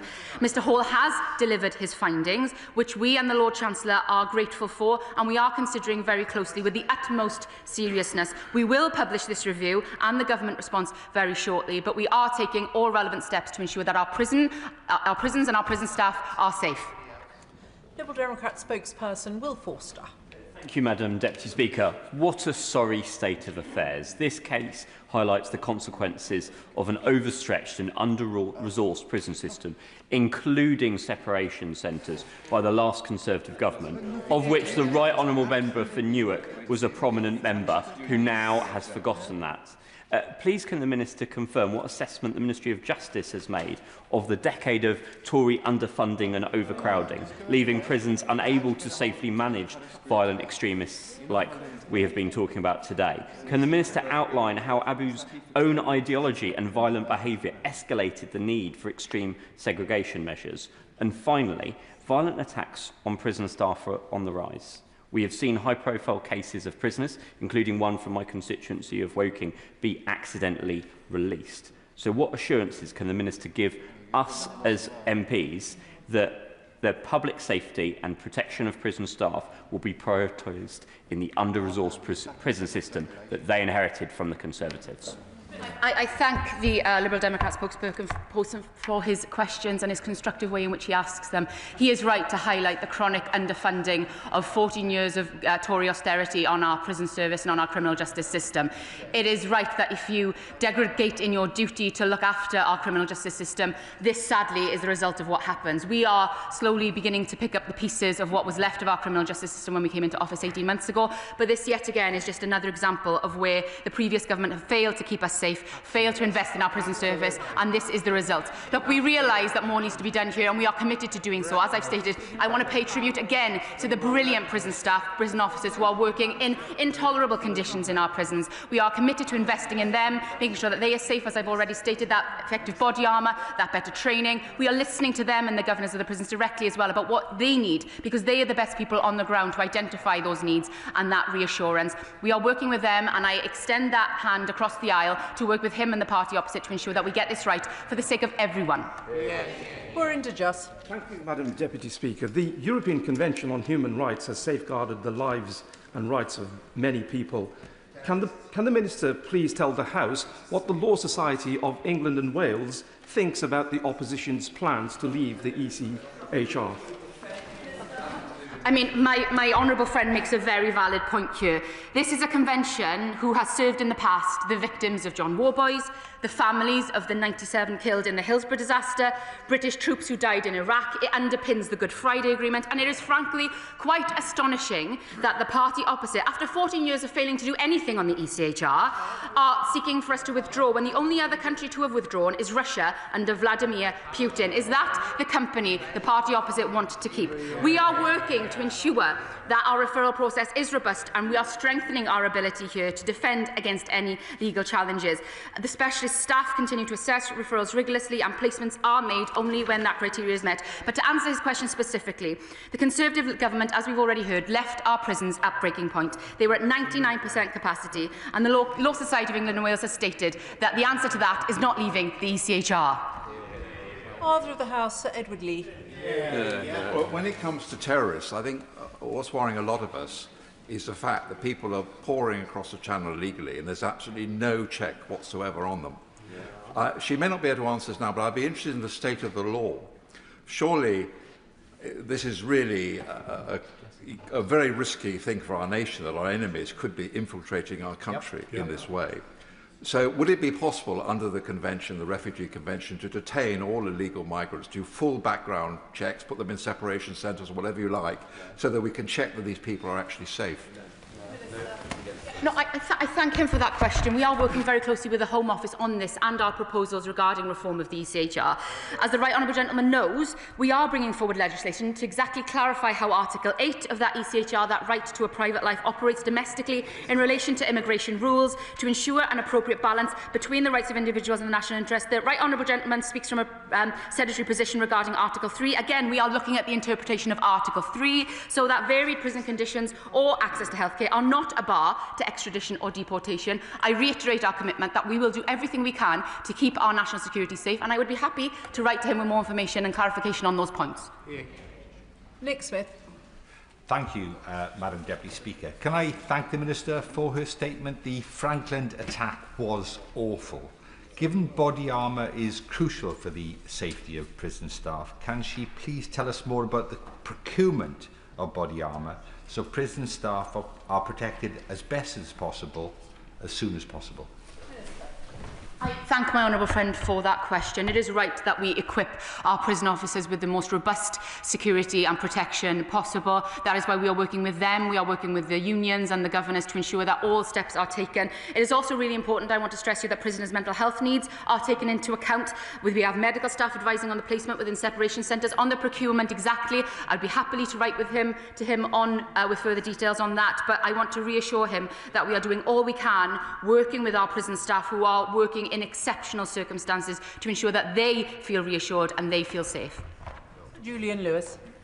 Normally, I like the Minister's can-do attitude. So is she really telling the House that this government would rather make payouts to terrorists than to disapply the ECHR? Well, I am grateful for the question from the Right Honourable Gentleman. I do have a can-do attitude, and I am willing to do everything we can as a government to ensure that we get this right and we keep our public safe and our prison officers safe and we keep dangerous criminals locked up where they belong.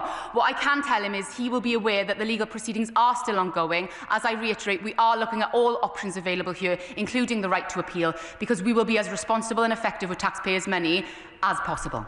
Andrew Snowden. Thank you very much, Madam Deputy Speaker. Hashim Abedi was in a separation centre at HMM Frankland when he attacked 3 prison officers with hot cooking oil.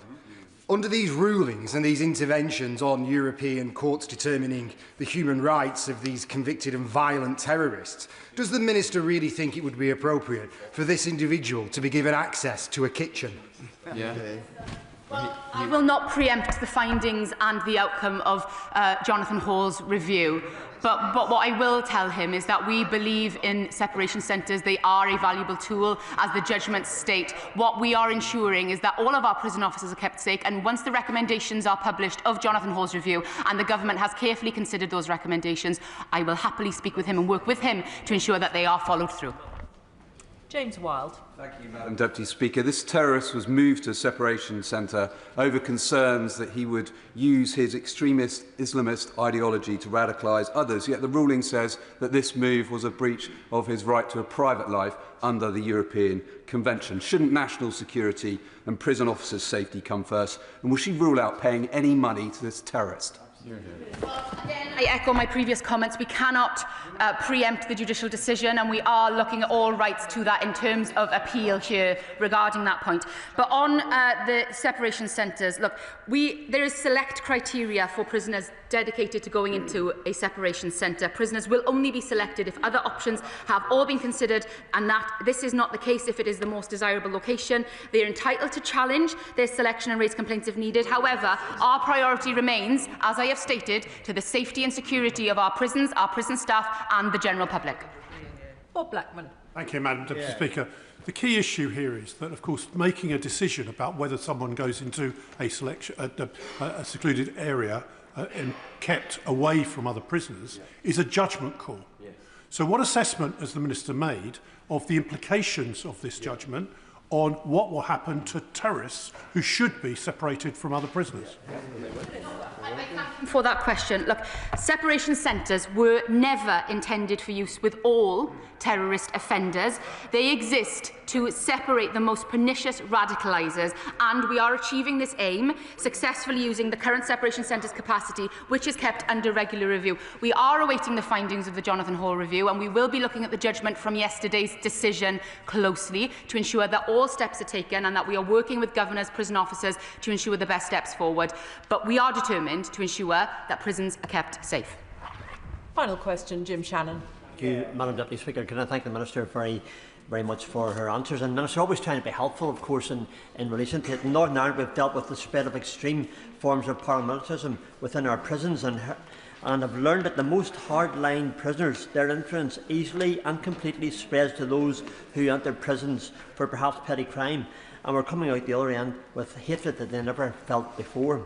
Those with extremist views should not be able to consolidate and proselytise or convert people to extremist views, and younger inmates in particular.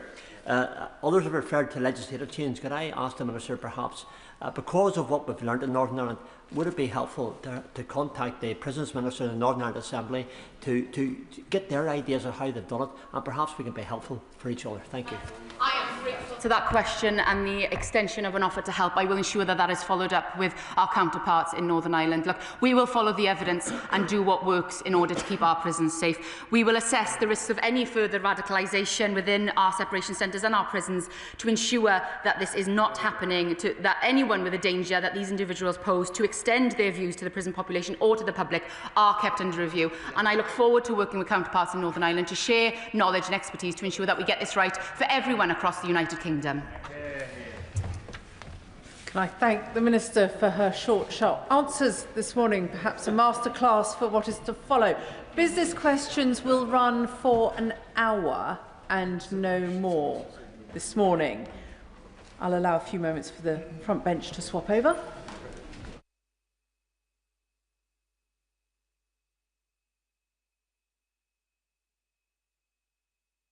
Brings us to business questions this morning. Shadow Leader of the House. Thank you, Madam Deputy Speaker. Will the Leader of the House give us the forthcoming business? Leader of the House. Thank you, Madam Deputy Speaker. The business for the week commencing 24th of November will include Monday the 24th of November, remaining stages of the English Devolution and Community Empowerment Bill, Day 1. Tuesday the 25th of November, remaining stages of the English Devolution and Community Empowerment Bill, Day 2. On Wednesday the 26th of November, my right honourable friend, the Chancellor of the Exchequer, will deliver her budget statement. And on the Thursday the 27th of November, a continuation of the budget statement. Friday the 28th of November, the House will not be sitting. The provisional business for the week commencing the 1st of December includes Monday the 1st of December, continuation of the budget debate. Tuesday the 2nd of December, conclusion of the budget debate. Wednesday the 3rd of December, remaining stages of the Pension Schemes Bill. Thursday the 4th of December, debate on a motion on the war in Ukraine, followed by a general debate on St Andrew's Day. The subject for these debates were determined by the Backbench Business Committee, and Friday the 5th of December, the House will not be sitting. Leader of the House. Thank you, Madam Deputy Speaker. May I start by recording my thanks to the Leader of the House for agreeing to the request to have the Ukraine debate on December the 4th. I think we all feel very warmly about that decision. Madam Deputy Speaker, politics at the present moment may not be enormously pretty, but it has been a week of triumph in the sporting world. We have had the joyous mayhem of Scotland reaching their first World Cup for 28 years. But let us not forget the extraordinary thumping which the England rugby team dealt out to the All Blacks at the weekend, or the perfect World Cup qualification record of our English footballers. In that spirit, I hope many, if perhaps not all members of this House, will join me in sending our best wishes to the England cricket team as they prepare for the opening test in Perth tomorrow. Madam Deputy Speaker, this has been another week in which the headlines have not been kind to the government and its allies. They have reported that the Prime Minister has spent a sixth of his time in office abroad. That is 2.5 months to date outside the UK since the last election. Half of all UK jobs lost since the government came to power are among the under 25s. That's 80,000 more young people out of work since July 2024.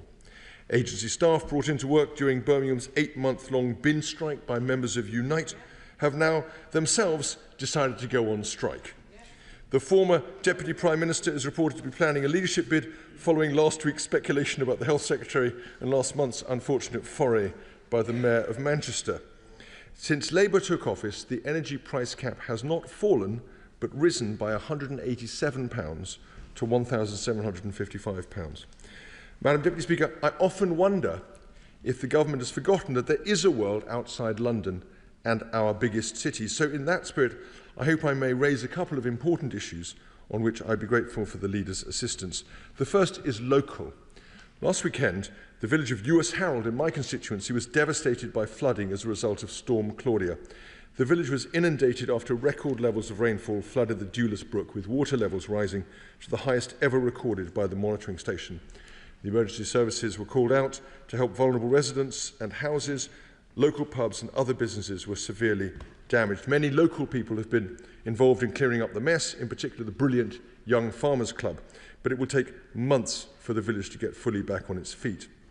The House, you will know, Madam Deputy Speaker, was given time to debate the severe flooding in nearby Monmouthshire in Wales yesterday. So may I ask the Leader of the House now if he would encourage both the Environment Agency and DEFRA to take the swiftest and most comprehensive action to protect Lewis Harold and other flood-hit areas across England in order to prevent this from happening again. The second issue is a national one. The Listed Places of Worship grant scheme helps thousands of churches, synagogues, mosques and temples and other places of worship to reclaim or to get grants to cover the VAT paid on repair and maintenance work. It's a small but very useful and cost-effective institution that has quietly worked away over more than 2 decades to preserve the historic fabric of our nation. Unfortunately, since the last election, the size of the scheme has been cut in half and a new cap imposed on the level of individual grants. It's a feature of these repairs that if they are not made, the damage often leads to enormous further costs. Government seems determined to maintain or increase public spending in other areas. Given that and the very small relative sums involved, could I ask the Leader to pick this matter up with the Department of Culture, Media and Sport and see if this scheme cannot be quickly restored to its previous glory? Thank you, Madam Deputy Speaker, and can I thank the Shadow Leader for his questions. Can I first of all, through you, Madam Deputy Speaker, thank Mr Speaker for his timely reminder this week of our responsibilities in this House regarding national security. As the House will know, the Security Service issued an espionage alert to Parliament highlighting targeted outreach by Chinese Ministry of State Security to individuals in our community. This is a very serious matter which the government takes very seriously, and I know Mr Speaker does too. So I would urge all MPs to heed this advice and report any suspicious activity immediately. Next week, Madam Deputy Speaker, is Parliament Week, where we encourage young people and the public to engage with the UK's democratic system and institutions. And in that spirit, I was delighted yesterday to meet with children from East Hunsbury Primary School, winners of the Kind School Award this week after the Honourable Member for Northampton South raised the school during business questions. It was a great pleasure to meet with them. They were a credit to their school, their parents, but most of all to themselves. And it's a reminder to us all of the importance of being kind. And you will be pleased to know, Madam Deputy Speaker, that I've been made an honorary kindness ambassador. Which I have to say, Madam Deputy Speaker, is an honour which I never received during my time as the Chief Whip. I was, as the honourable gentleman has already said, pleased to announce in this week's business that the Backbench Business Committee has chosen Ukraine as the subject for their forthcoming debate on the 4th of December, and I thank the Shadow Leader, I thank the Liberal Democrat spokesman, the member for Carshalton and Wallington, and the Honourable Member for Harwich and North Essex for their representations to help secure the debate. And members will welcome, Madam Deputy Speaker, the publication of the Men's Health Strategy this week, an important topic which again has been raised frequently during business questions.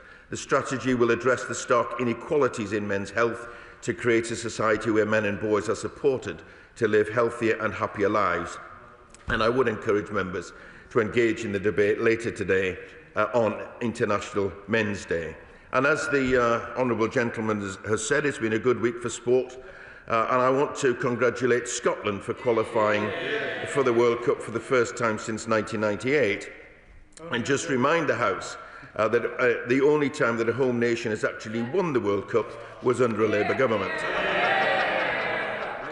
Let me turn to the remarks of the Shadow Leader and address some of his list at least. He complains about the amount of time that the Prime Minister has spent abroad. Well, that reflects two things, I think, above all, Madam Deputy Speaker. One is the uncertainty of the international situation. But the second is he spent a great deal of time addressing the issue of trade and bringing investment into this country. And therefore, when the Honourable Gentleman raises the issue of jobs, he's surely got to realise that getting good trade deals, which his government was not prepared to do or able to do, will actually not only bring investment to our country, but it will actually turn into jobs, hopefully, across our nation. He quite rightly raises the issue of flooding, and I will draw to the attention of DEFRA and the Environment Agency the urgency of this situation in ensuring, as far as we can, that preparations are made should this happen in the future. But I would gently also encourage him to encourage some of his colleagues on his side of the House to actually start recognising the effect of climate change. Thirdly, he talks about the listed place of worship, and as a constituency MP, he has absolutely every right to do so. I have to say, his constituency and neighbouring constituencies have some fantastic churches, and many of them are in need of repair going forward. I'm not going to comment on matters of VAT or possibly tax changes. We've only a few days before the budget, but I will draw his concerns not only to the attention of DCMS, but also to the Treasury. Thank you. Barry Gardner. Madam Deputy Speaker, the speedy passage of environmental legislation through this House is not often a feature, so can I thank the Leader of the House for the speedy way in which the Biodiversity Beyond National Jurisdictions Treaty was dealt with by the government. In contrast, can I remind him that in 2023, our party said that we would bring forward legislation for a new Clean Air Act. Now, I've no doubt that the Leader of the House is thinking of what may be going into the King's Speech next year. Given that it will be the 70th anniversary of the original Clean Air Act, could he perhaps put that one forward as something that this House really does need to look at to ensure that we are meeting the WHO standards? I'm grateful for my honourable friend's comments, Madam Deputy Speaker, and the Biodiversity Treaty is an important step forward, and I thank him for all the work that he has done in this regard. The government is committed to environmental improvement, and although I expect that the second session will be quite crowded, I'll certainly bear in mind his comments. Liberal Democrat spokesperson Bobby Dean. Thank you, Madam Deputy Speaker. And can I join the Leader in a thanks to the Speaker for the seriousness in which he's taking the Chinese interference in our democracy. I represent many Hong Kongers in my constituency and they're deeply concerned about this issue. Madam Deputy Speaker, it was a relief to hear it's confirmed that the budget will be taking place on the floor of this House next week. I'm sure it'll be a huge relief also to advisors in the Treasury, who've just got days away now to start leaking the 2026 budget. One thing that people will be looking out for in the budget next week is what provisions are going to be made for children with special educational needs and disabilities. I'm fully aware that this is a crisis that was inherited by this government, but it was one that was not unforeseen. We're 18 months into this government now, and we've heard that their major reform plans have been pushed back again. So that is a disappointment to us on those benches. We're seeing councils go bankrupt over this, teachers are in despair, families are being held in legal limbo, and ultimately we're failing children at the end of all this. And I do appreciate that there are some really tricky issues to resolve. We need to balance the legal entitlements on paper with the quality provision in reality, and we do need to adjust to this world where there are greater diagnosis rates than there were before. But I think there are some actions that the government could take right away, in particular in relation to, Madam Deputy Speaker, the private placements that are ongoing. These have trebled in the last decade. They cost more than double the cost of a state placement, around about £60,000. And what we do know is that private equity have been really aggressive in this space, taking on institutions, eating up market share, and are reportedly making profit margins around about 20%. Now, in the Children Wellbeings and Schools Bill, the government did introduce the idea of profit caps on those that are being exploitative in the children's social care sector. So I wonder if the leader can ask the relevant minister if this could be extended to the SEND schools as well. Speaker, he's right to raise concern about the SEND system because the government has acknowledged that it is broken. It doesn't work for parents and it doesn't work for children either.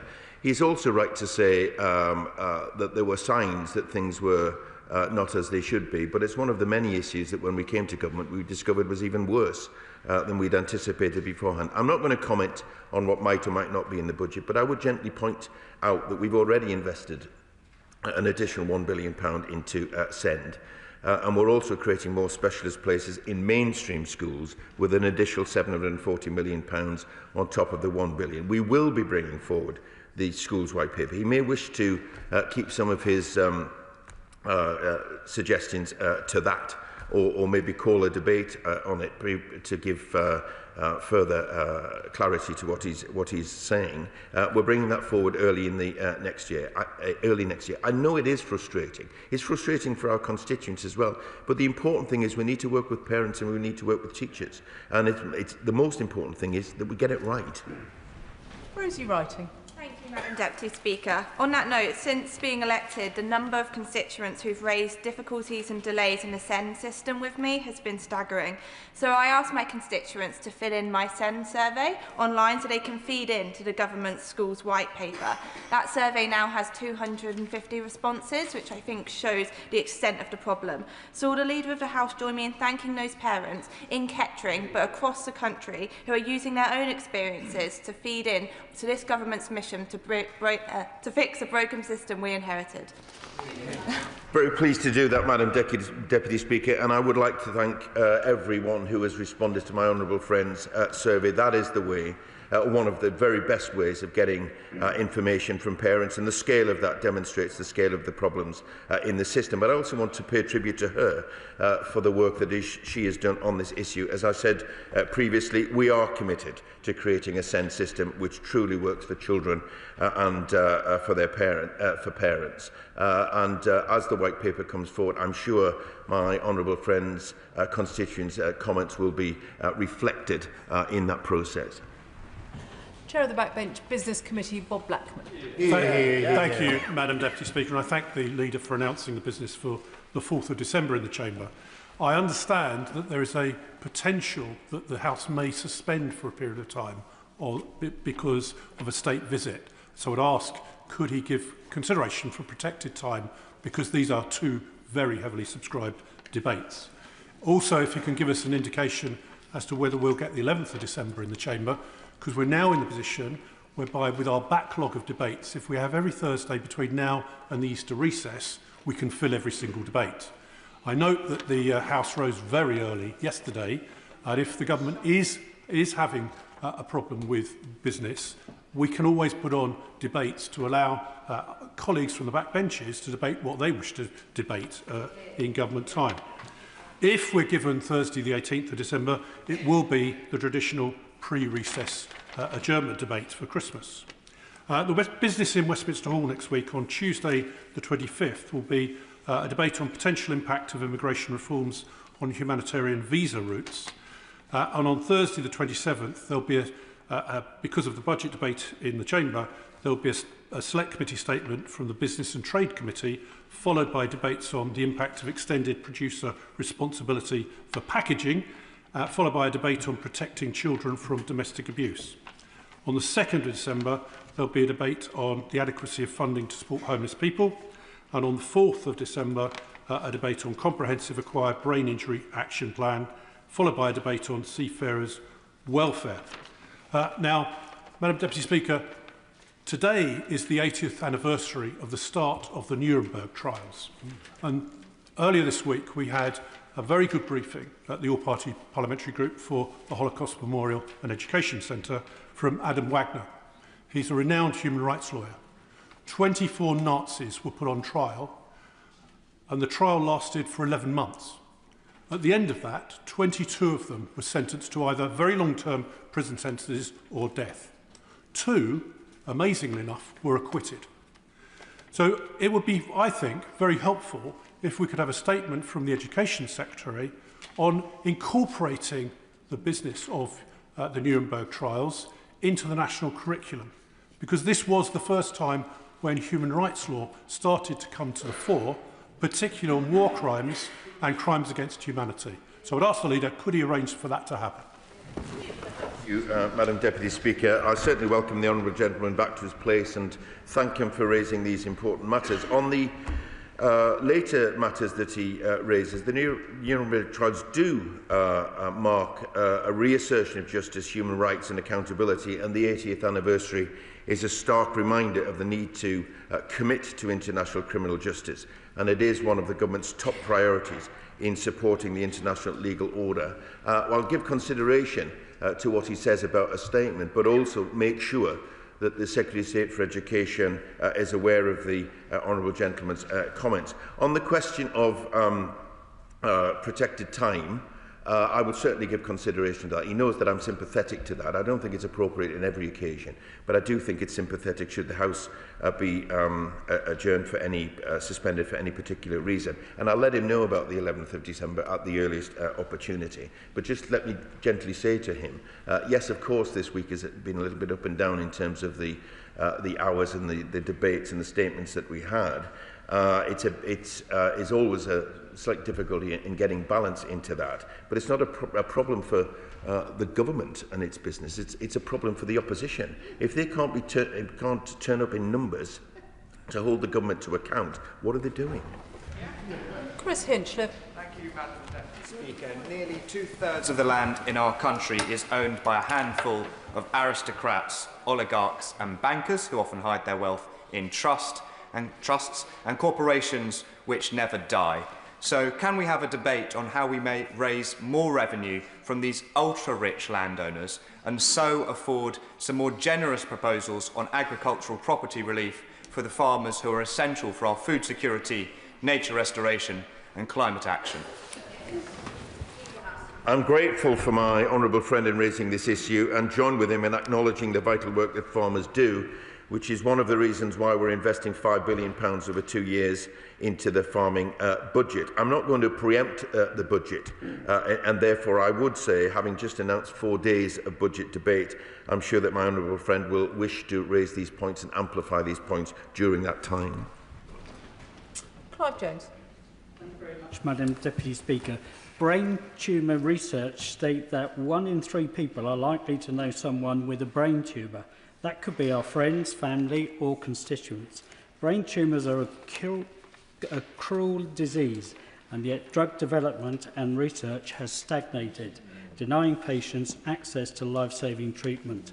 Will the Leader of the House allow a debate in government time on the immediate investment needed to improve brain tumour research and improve outcomes?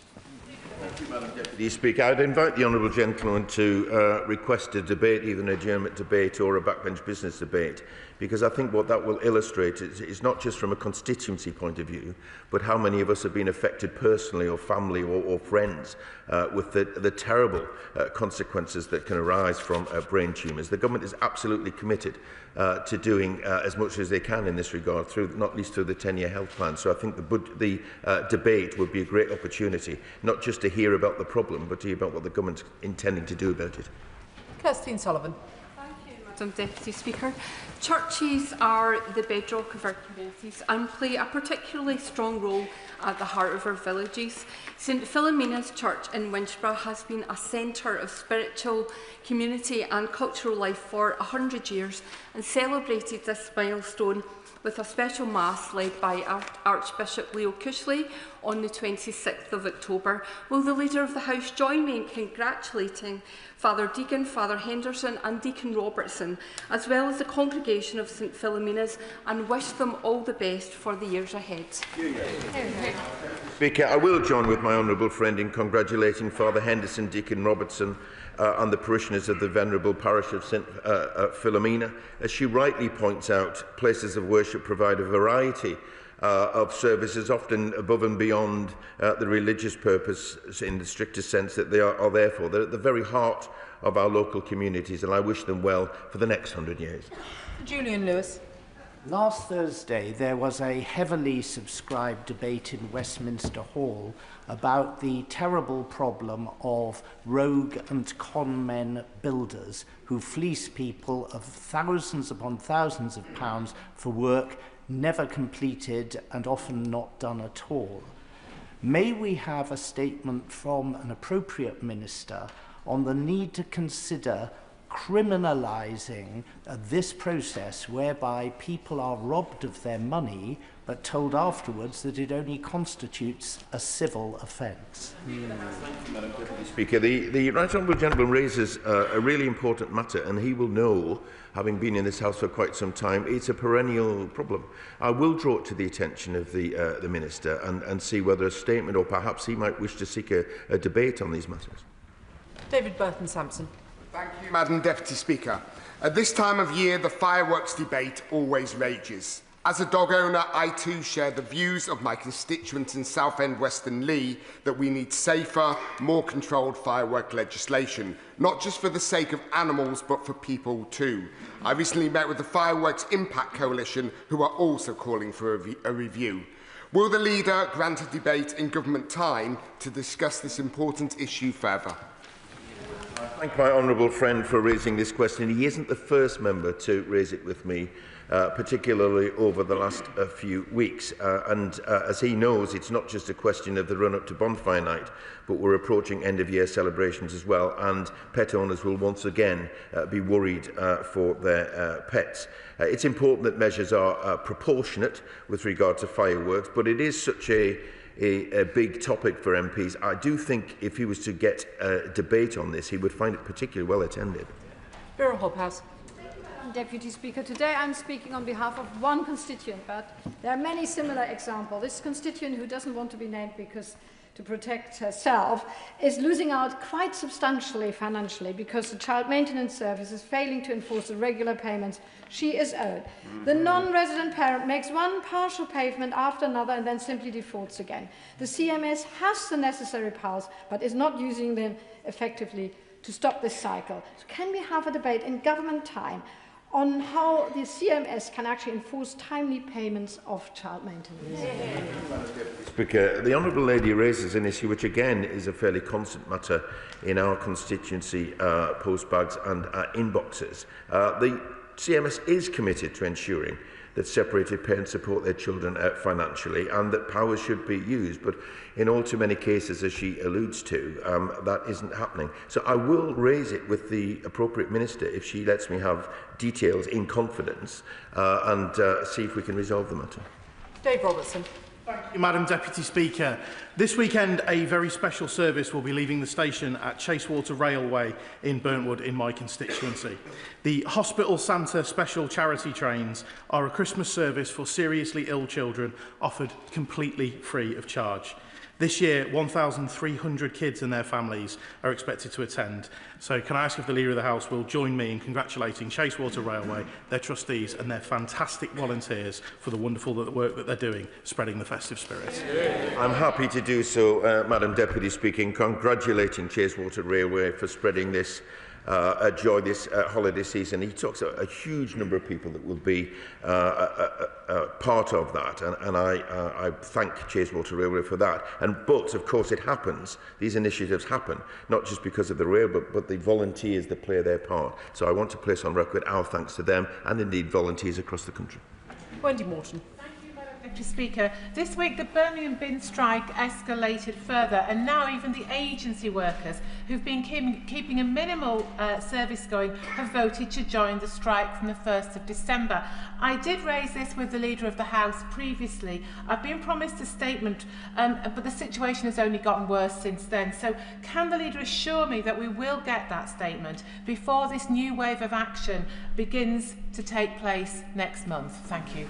Deputy Speaker, the Honourable Lady knows that our priority has always been Birmingham residents, and it's an issue in the first instance for employers, but it is important that the Council works with Unite to end the strike, which is the end of the strike is long overdue, and to work with the Council to tackle the concerns regarding agency and long-standing issues of equal pay. We remain in close contact with the Council. We continue to monitor the situation. MHCLG are looking into this and will update the House at the earliest opportunity.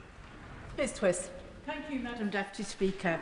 Yesterday evening I had the privilege of hosting the British Standards Institute at a reception in Speaker's House to mark the launch of the UK's first national suicide prevention standard, Suicide in the Workplace. It's a huge step forward in making suicide prevention everybody's business, and I want to thank all those involved. Can we have a debate in government time on how we can support employers and other organisations to implement and make the most of this important guidance? Madam Deputy Speaker, I want to thank my honourable friend for her tireless campaigning on this topic. As she knows, the government is committed to reducing the number of lives lost to suicide. It remains the biggest killer of men under 50.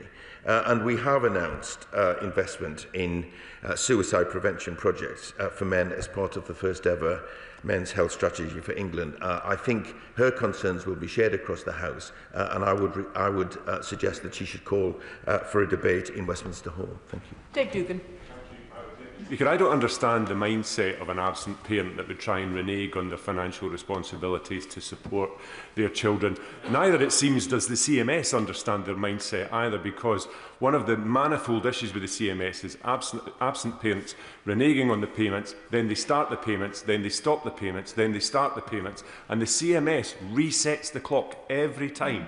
So the receiving parent has to start from the very beginning every time. Can we please have a debate on the manifold issues with the CMS on government time and try and find a way forward from this deeply dysfunctional agency?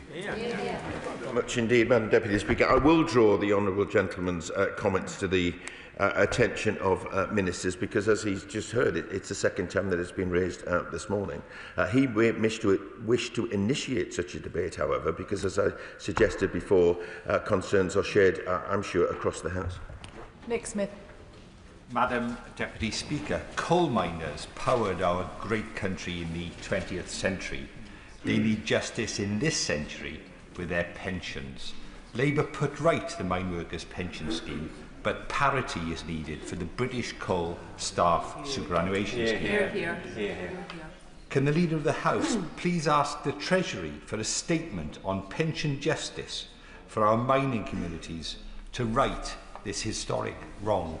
I thank the honourable gentleman for all of his work on this issue, Madam Deputy Speaker. He's raised it a number of times with me, and indeed colleagues have raised it a number of times in business questions, so there is a real interest there. Ministers continue to meet with the BCSS trustees, but as my honourable friend knows, I've just announced the future business, and there'll be two opportunities. The first is that we will have a debate following the budget where he may wish to go into more detail about this, but also there's some pension legislation coming down the track too.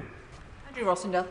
Madam Deputy Speaker, concerns have been raised across the country by animal lovers, most especially by Katie Amos, the daughter of our late dear friend, who's continuing the battle for animal welfare across the country. The concerns are that 7-day statutory period of many healthy dogs are not being offered for adoption in homes that take in stray animals, but instead they are euthanased without transparency. For example, one shelter receiving dogs from several councils lists only a handful available for rehoming, despite far higher intake figures. This lack of accountability is deeply troubling. So, will the Leader of the House make time for members to examine whether stronger reporting requirements and safeguards are needed to protect these animals? And may we have a debate on the welfare of stray dogs transferred by local authorities to contracted shelters? The honourable gentleman raises very sad and often abhorrent cases, actually, where this happens, and he's absolutely right to raise this. Should he seek a debate, he could perhaps amplify his message, and others could join with him, so that anyone who is engaged in the practices that he's talking about recognises the scale of the concern.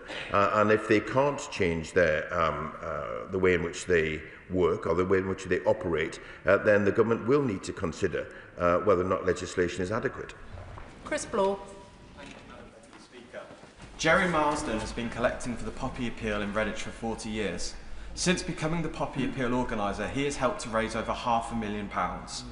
At the same time, he has readily stepped in to lead the local Royal British Legion to ensure our town celebrates and marks the sacrifice made by those to protect our freedoms. Jerry will hate me doing this, but would the Leader of the House join me in thanking Jerry and all those that support him for his incredible contribution to Redditch and for all those that have served? Delighted to do so, Madam Deputy Speaker, and let me say a big thank you to Jerry and indeed everyone else involved with the Redditch Royal British Legion fundraising campaign. But let me also extend that, Madam Deputy Speaker, to all the volunteers across our country who do such a fantastic job, particularly at this time of year, but of course throughout the year. Thank you. Helen Morgan.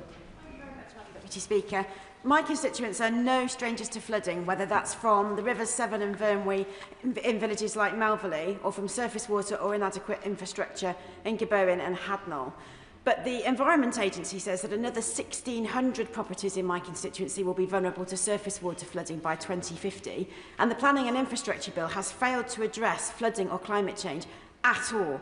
So given that the government voted down my amendments and those of my Lib Dem colleagues intended to tackle this problem, can we have a debate or a statement from the relevant minister on how the UK is going to build flood resilience in the future? Madam Deputy Speaker, it is a concern across many constituencies. I'm sorry to hear what's happening in the Honourable Lady's constituency, but again, I'd invite her to seek a debate, because there are many areas that will share their concern, and she can put those questions directly to ministers. Thank you, Madam Deputy Speaker. 110 years ago this month, Mary Barber, who was born in Cobarkin in my constituency, led the Glasgow rent strikes, standing up to improve housing conditions for working people.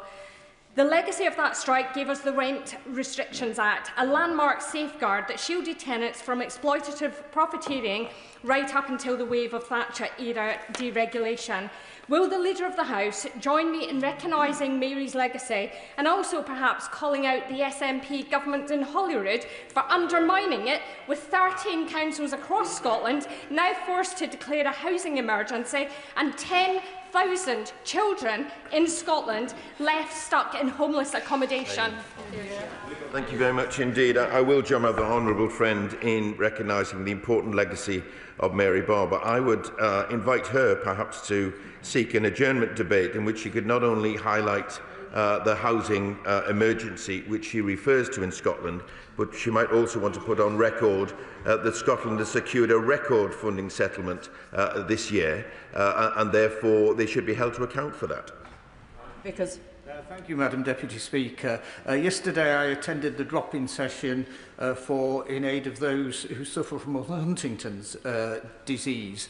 And as is often the case when you attend these events, they sign you up as a champion, which they duly did with me. So my first role as champion is to highlight the new NICE guidelines that have been issued for those suffering from this disease, and hope that the League could perhaps ask the Health Secretary to bring forward a statement to explain how quickly these new guidelines can be implemented to help those suffering from this awful disease. Let me congratulate the honourable gentleman in being a champion. It's been a good week for awards for us, really, between us, kindness and champion.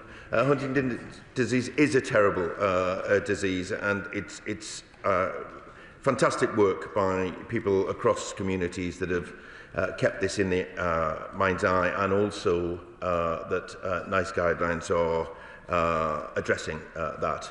And the need for speed, I'm sure, is in the minds of those who are involved. So I will raise this matter with the Health Secretary. Thank you, Madam Deputy Speaker. Last weekend, I attended the annual conference of Interfaith Wolverhampton in my constituency of Wolverhampton West, who have done much to bring different faith communities together, including those of no faith, and to celebrate diversity, which is so needed at a time when we are facing division and hate crime. However, the Conservative government withdrew all funding from the National Interfaith Network charity, forcing it to shut down. So will the Leader of the House please meet with me and the relevant minister to discuss restoration of the National Interfaith Network so that it can provide support again for interfaith organisations across the country?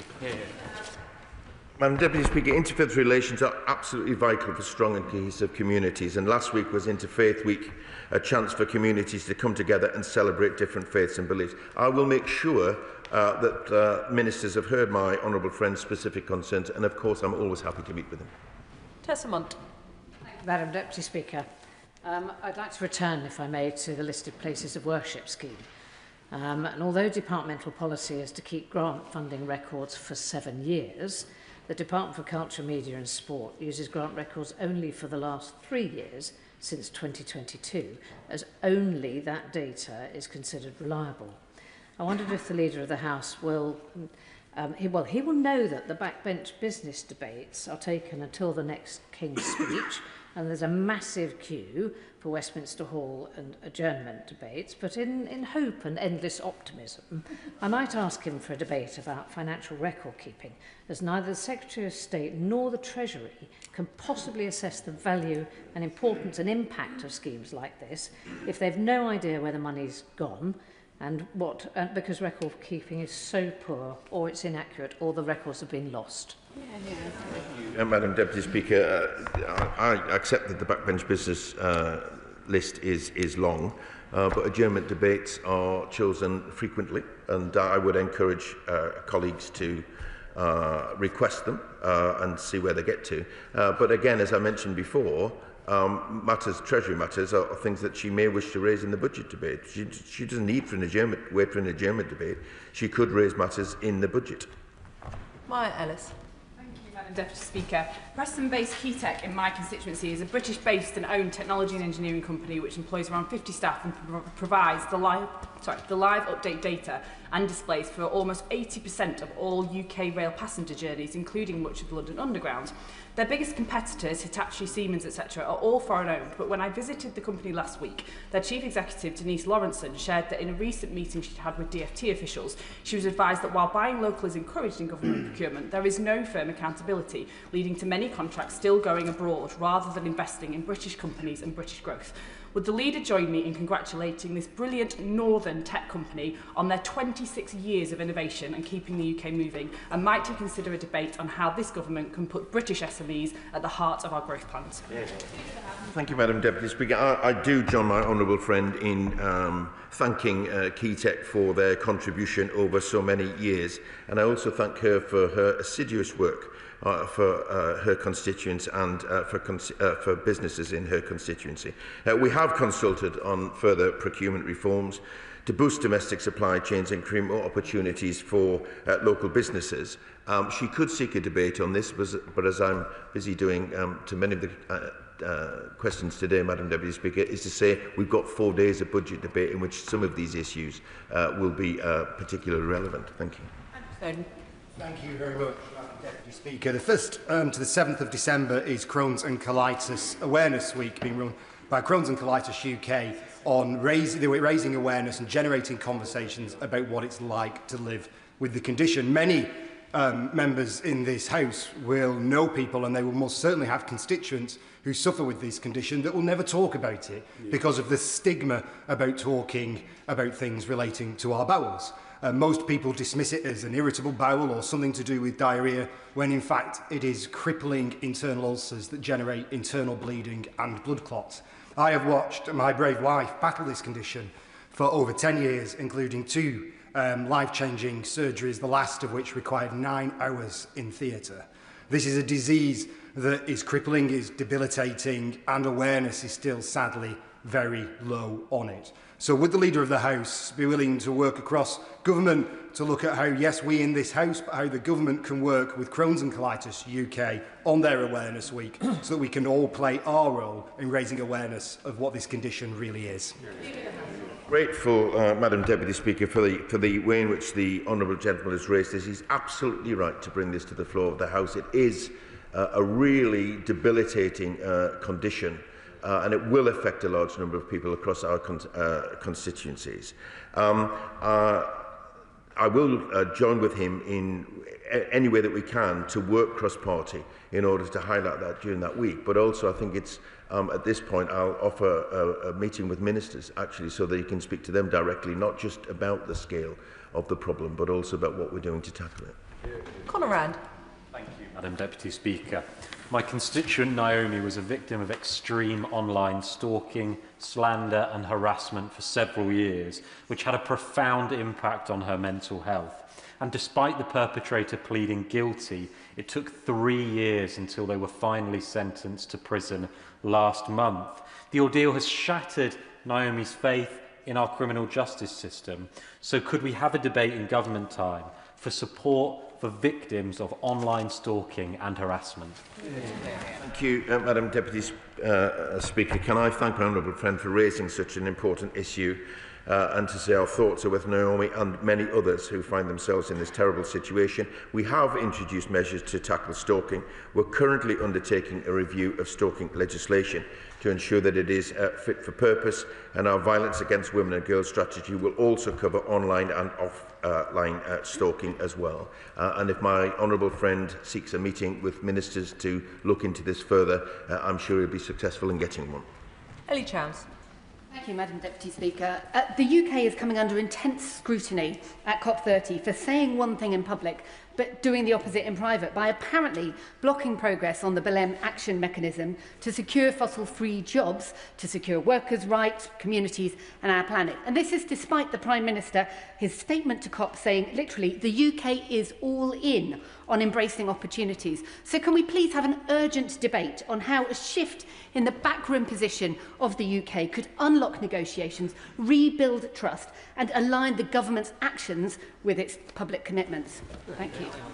Madam Deputy Speaker, there is absolutely no difference between what the government is committed to and saying publicly to what we are saying in private. Some of these issues, of course, require a great deal of diplomacy. The Prime Minister himself went to COP30 and the Energy Secretary too. And when the Energy Secretary returns, I would expect one of them would make a statement on COP30 and she'll be able to put those points to them directly. Lewis Atkinson. Thank you, Madam Deputy Speaker. Our creative industries offer huge opportunity for economic growth, and the Crownworks Film Studio in Sunderland would be a box office smash for jobs across the North East. Last year, the Chancellor premiered investment to prepare the site, adding government support to that of our Labour Council and elected Mayor. That release was critically acclaimed, but people are crying out for a sequel. So will the Leader of the House confirm that there will be time in the budget debate to discuss growing the creative industries in the North East? And, as a political A-lister, will he help me to ensure that we roll out the red carpet for further investment in Crownworks? Thank you very much indeed, Madam Deputy Speaker. My honourable friend is right to champion our creative industries. As well he knows we have a proud record in this country. Many iconic films are filmed here, indeed in our region and indeed in my beautiful constituency. As he alludes to, there will be 4 days of debate on the budget, and that should be ample time for him to raise these thoughts. Thank you.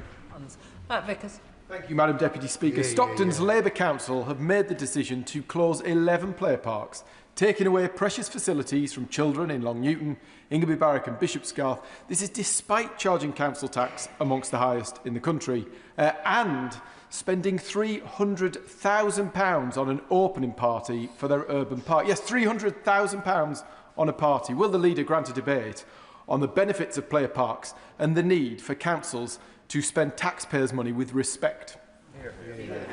Deputy Speaker, of course it's important that local authorities spend the money that they have wisely, but for 14 years, of course, they were starved of the resources that they need, and we're determined to put that right.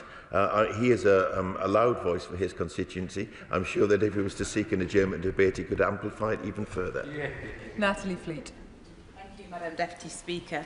Food hygiene rating scheme means that we can celebrate 5-star venues like Aleppi Kitchen in my constituency, and we can all avoid the ones with 1 star if we choose. Councillor David Bennett from Clown is running a campaign to make it mandatory to display these ratings in England just as it is in Wales and Northern Ireland. Will the Leader of the House consider granting a debate in government time to allow us to discuss this? Thank you, Madam Deputy Speaker. My honourable friend raises some important matters, as does indeed her constituent David Bennett. This is the sort of issue I would have thought that applying for a debate, either a Westminster hold adjournment debate or indeed a backbench business debate, would allow further discussion of that. Max Wilkinson. Thank you, Madam Deputy Speaker. The last general election gave us an extremely disproportionate result, with the government getting a massive majority on just a third of the vote. Current opinion polls show us that the next election is due to be even more disproportionate, with the party that's currently leading the polls likely to get a majority on around about 30%, perhaps even less. Given that that's the case, and given that there's huge support among the Labour Party for voting reform, for proportional representation, and the Honourable Member for Clacton himself supports proportional representation, isn't it time that we had a proper consideration in this House of changing the voting system so the next election is not a disaster for democracy? We've had many discussions, Madam Deputy Speaker, and in fact the opinion was tested on whether or not the country wanted to change on these matters, and they decided that they didn't. The government doesn't have any plans to bring that forward, but that doesn't mean that the debate won't go on. Douglas McAllister. Thank you, Madam Deputy Speaker. Will the Leader of the House join me in again congratulating the Scotland men's national football team in qualifying for the 2026 World Cup? An entire team of heroes. However, not least from my West Dunbartonshire constituency, John McGinn, a former pupil of my old school, St Columba's Clydebank. Does the Leader of the House recognise that we've got McGinn, Super John McGinn? He's Stevie Clark's man, he's better than Zidane. Does the Leader of the House agree he is in fact Super John McGinn, and congratulate the entire team? I do, Madam Deputy Speaker, congratulate the entire team, John McGinn and everyone involved, and I just gently remind him, if my memory serves me correctly, Steve Clark was in fact a Sunderland manager and perhaps honed his skills when he was there. But I just also gently remind anyone that didn't hear before, last time Scotland qualified was 1998. Last time England won the World Cup was 1966, and the link there, of course, is both times had a Labour government. Vicky Slade. Thank you, Madam Deputy Speaker. Will the Leader of the House join me in congratulating Jacques Jeffries, a grandson of my constituent Susan Jeffries, on his selection for Team GB at the Winter Olympics in February, but share my frustration that he has to set up a fundraising page to make it financially possible to go? Madam Deputy Speaker, in the week that Scotland reach the World Cup and England start the Ashes campaign down under, will he recognise the soft power of sport and agree to a debate in government time on how we fund athletes, retain our place on the world stage and help those like Jacques fulfil their ambition? motion. I do wish, Jack, and all of the athletes all the success in the world, Madam Deputy Speaker. We're very proud of all of them. Of course, sometimes funding is a major issue. The government is trying to put that right because we have great faith in our young people and in particular the importance of sport in their lives. If she wishes to look for a call for debate on these matters, I'm sure there are many others across the country that through their MPs would be able to make similar points. Thank you, Madam Speaker. This is National Road Safety Week, and soon the government will unveil its much-anticipated road safety strategy. In my constituency of Rosendale and Darwin, road safety is now the issue most often raised with me and our neighbourhood police. Yet when we raise these concerns with reform leadership at Lancashire County Council, they consistently refuse to take action. Their policy is to wait for accidents to take place, stating there needs to be at least 10 collisions, of which 20% must be killed or seriously injured before they act.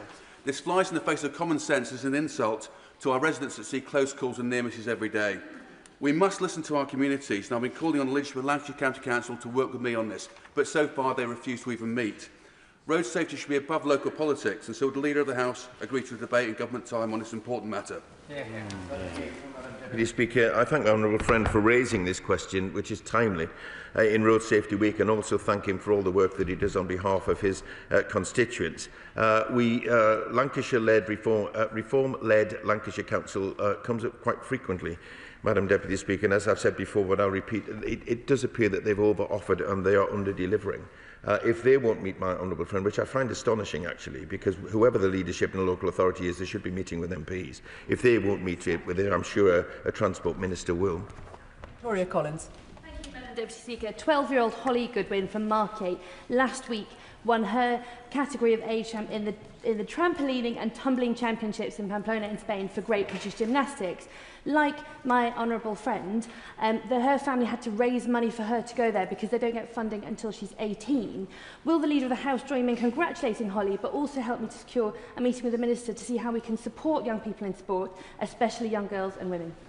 Thank you, Madam Deputy Speaker. I do congratulate Holly, and as I said before, everyone else involved in success in sport.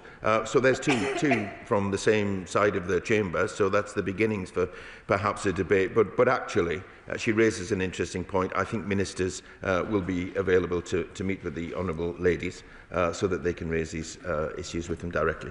Chris Webb. Thank you, Madam Deputy Speaker. Blackpool Council have asked for residents' views for the most ambitious and exciting regeneration project in our town's history. In less than a week, over 2,500 residents have signed my petition calling for Blackpool to build a world-class arena on the empty site on the Blackpool Central area, backed by local industry experts and local artists.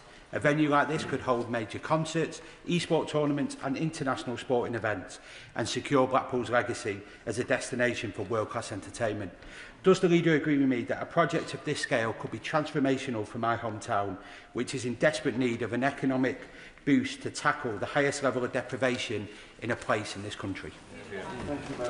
He knows I share very much his concern about the state of some coastal towns, but also our ambition to make them better as we go forward. He is a tireless campaigner for Blackpool. There is clearly potential in the scheme that he talks about for economic growth, investment and jobs in his constituency. They are all things that this government wants to see in every part of the country and including in coastal areas like Blackpool. I think this probably falls within the parameters of a contribution to a budget debate, actually, because supporting coastal towns is a very, very important part of what the government is seeking to do. Babarindi. Speaker, today is Transgender Day of Remembrance, yet today is also the day where leaked EHRC guidance of single-sex services shockingly indicates that people could be challenged on their sex because of, quote, their appearance, behaviour or concerns by others, and turned away if, quote, there is any doubt that they are telling the truth.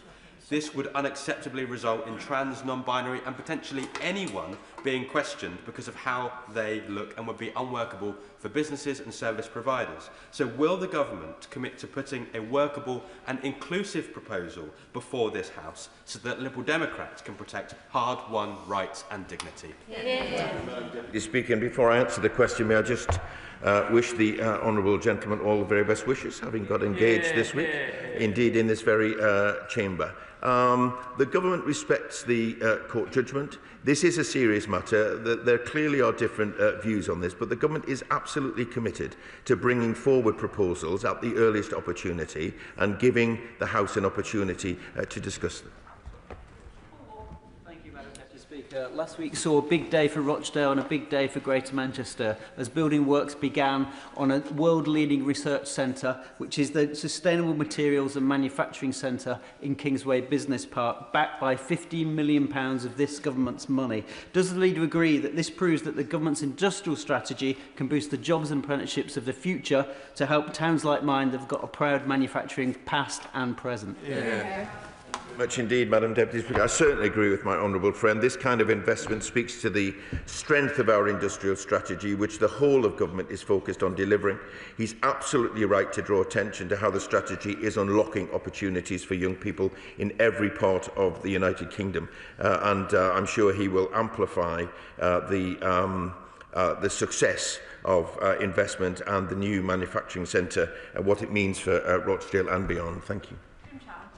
Deputy Speaker, I am deeply concerned by the continuing persecution of Falun Gong petitioners in China, including some disturbing and well-documented allegations of forced organ harvesting. Will the Leader of the House please urge the Foreign Secretary to outline what concrete actions the government will take to press for an immediate end to the unethical harvesting of organs from religious minorities in China, and to ensure the protection of the Falun Gong against transnational repression in the UK? Thank you so much.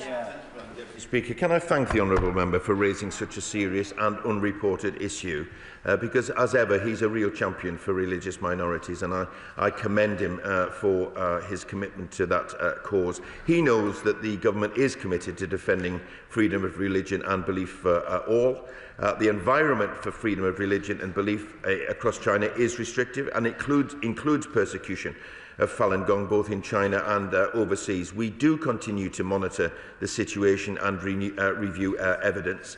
And if, as he reports, these matters are true, then it would constitute a serious violation of human rights in our view. I will draw it to the attention of the Foreign Secretary, but he may also have noticed that Foreign Office questions are on the 2nd of December. Patricia Ferguson. Thank you, Madam Deputy Speaker. As we celebrate International Men's Day, can I ask the Leader of the House to join me in thanking the staff and volunteers of Men Matters in Drumchapel, who offer social, financial and emotional support to men. But can he particularly join with me in thanking Ian Sproul, who ran 10 marathons in 10 days to raise funds for the organisation? And would he be so kind as to consider visiting the organisation the next time he's in Scotland? Indeed, Madam Deputy Speaker. First of all, can I thank my honourable friend for raising this point. It is a serious one, and absolutely join her in thanking everyone involved at Men Matters for their important work and indeed the success of Ian Sproul. I'm sure that she, as the whole House knows, this week is England's first ever men's health strategy. And as for her invitation, should I find myself in Scotland, I'd be delighted to accept. Collier. Thank you, Madam Deputy Speaker. Can I warmly welcome the government's commitment to reform of business rates to boost our high streets. In Uttoxeter, we have a situation where one street faces much higher rates than other parts of the high street where other businesses are exempt. This is negatively affecting owners like Joe that runs Fueled Coffee. Could the Leader of the House find a time for a debate on how we can support community businesses like Fueled before the new system comes into place?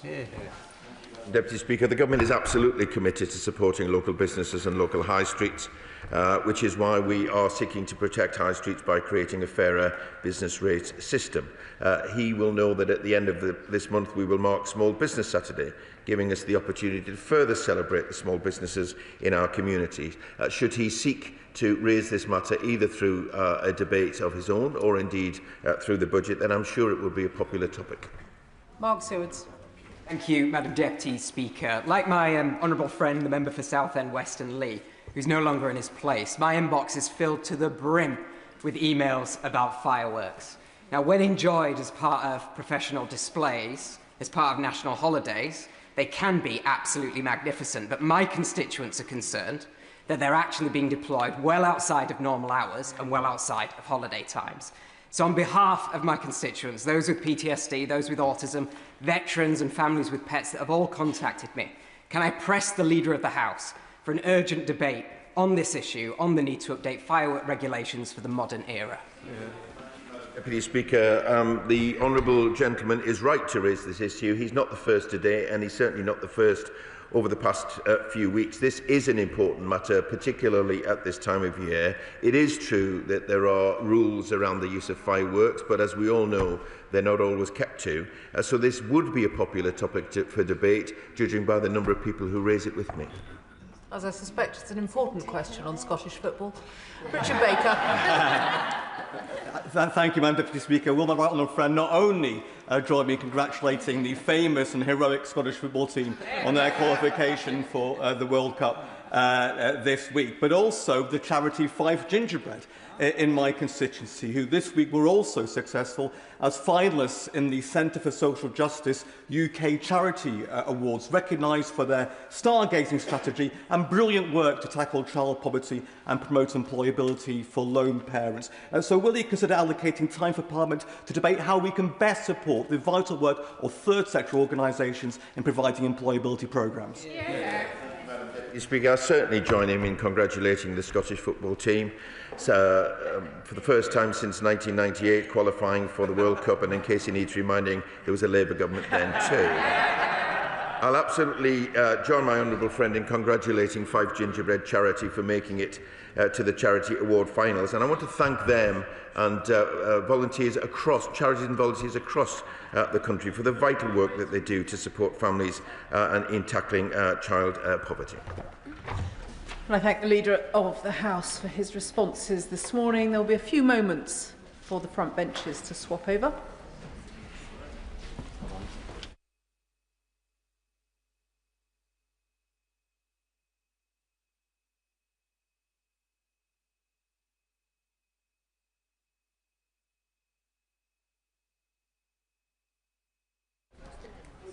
Which brings us to a statement, a fairer pathway to settlement.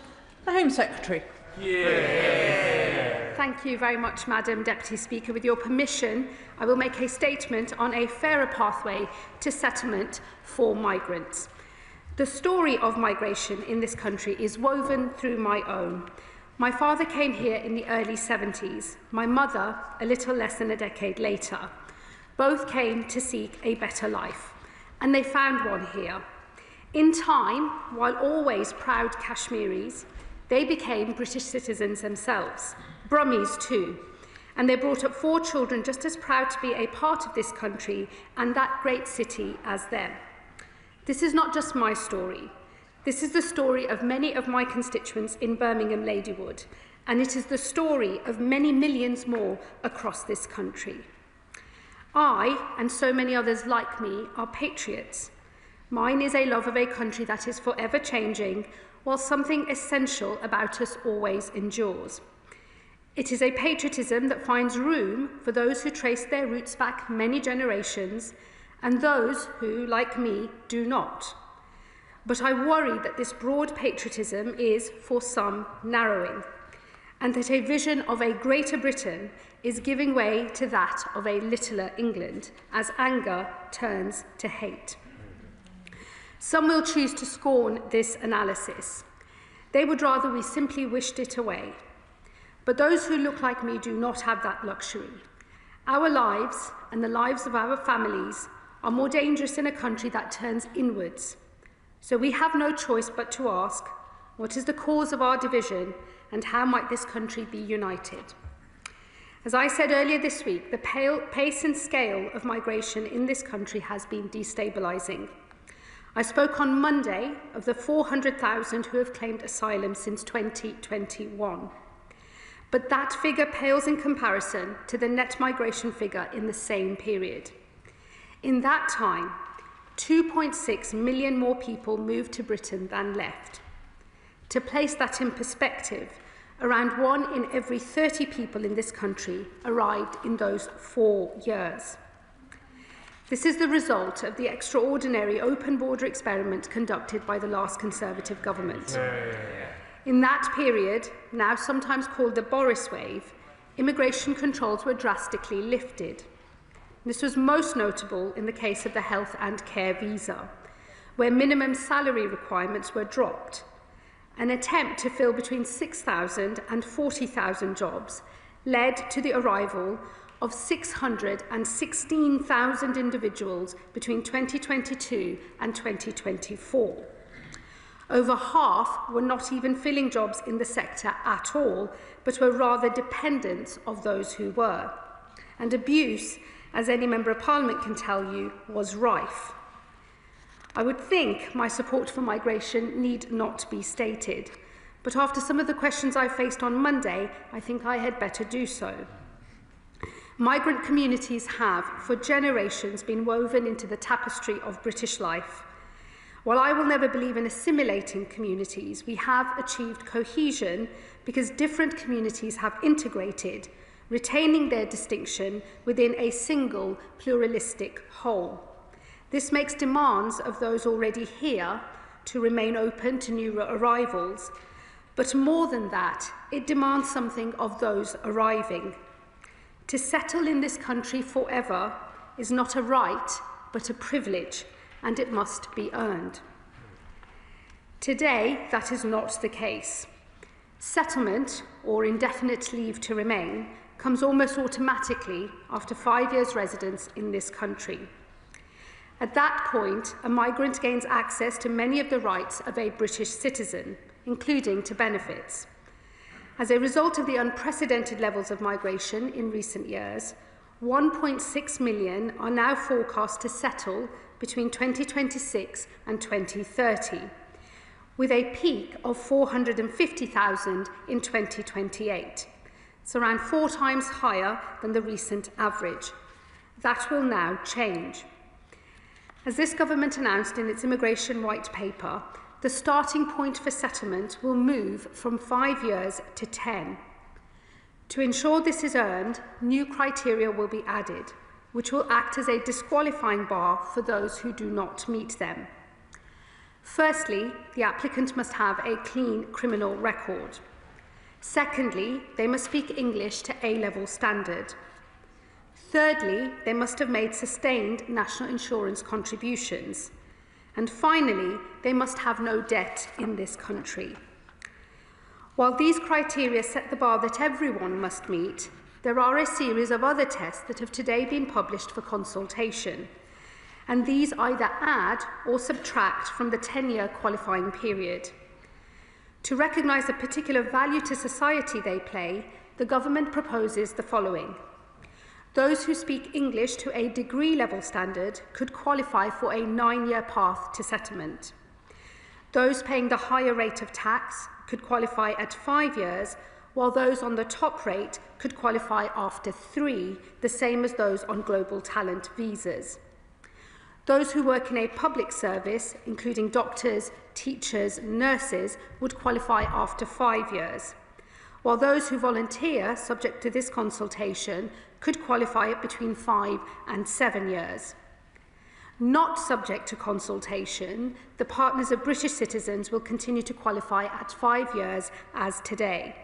And this is also true of British nationals overseas from Hong Kong, who will qualify at 5 years in honour of our unique responsibilities to them. All grants under the Windrush and EU settlement schemes also remain unchanged. While some will be able to qualify for settlement earlier than 10 years, others will be forced to wait longer. Once again, these are subject to consultation, but the government proposes that those who have received benefits for less than 12 months would not qualify for settlement until 15 years after arrival. For those who have claimed benefits for more than 12 months, that would rise to 20 years. To encourage the use of legal routes into this country, those who arrive illegally could see settlement take up to 30 years. As has already been set out, refugees on core protection will qualify for settlement after 20 years, although those who move to a work and study visa could earn settlement earlier, and those arriving by a safe and legal route would earn settlement at 10 years.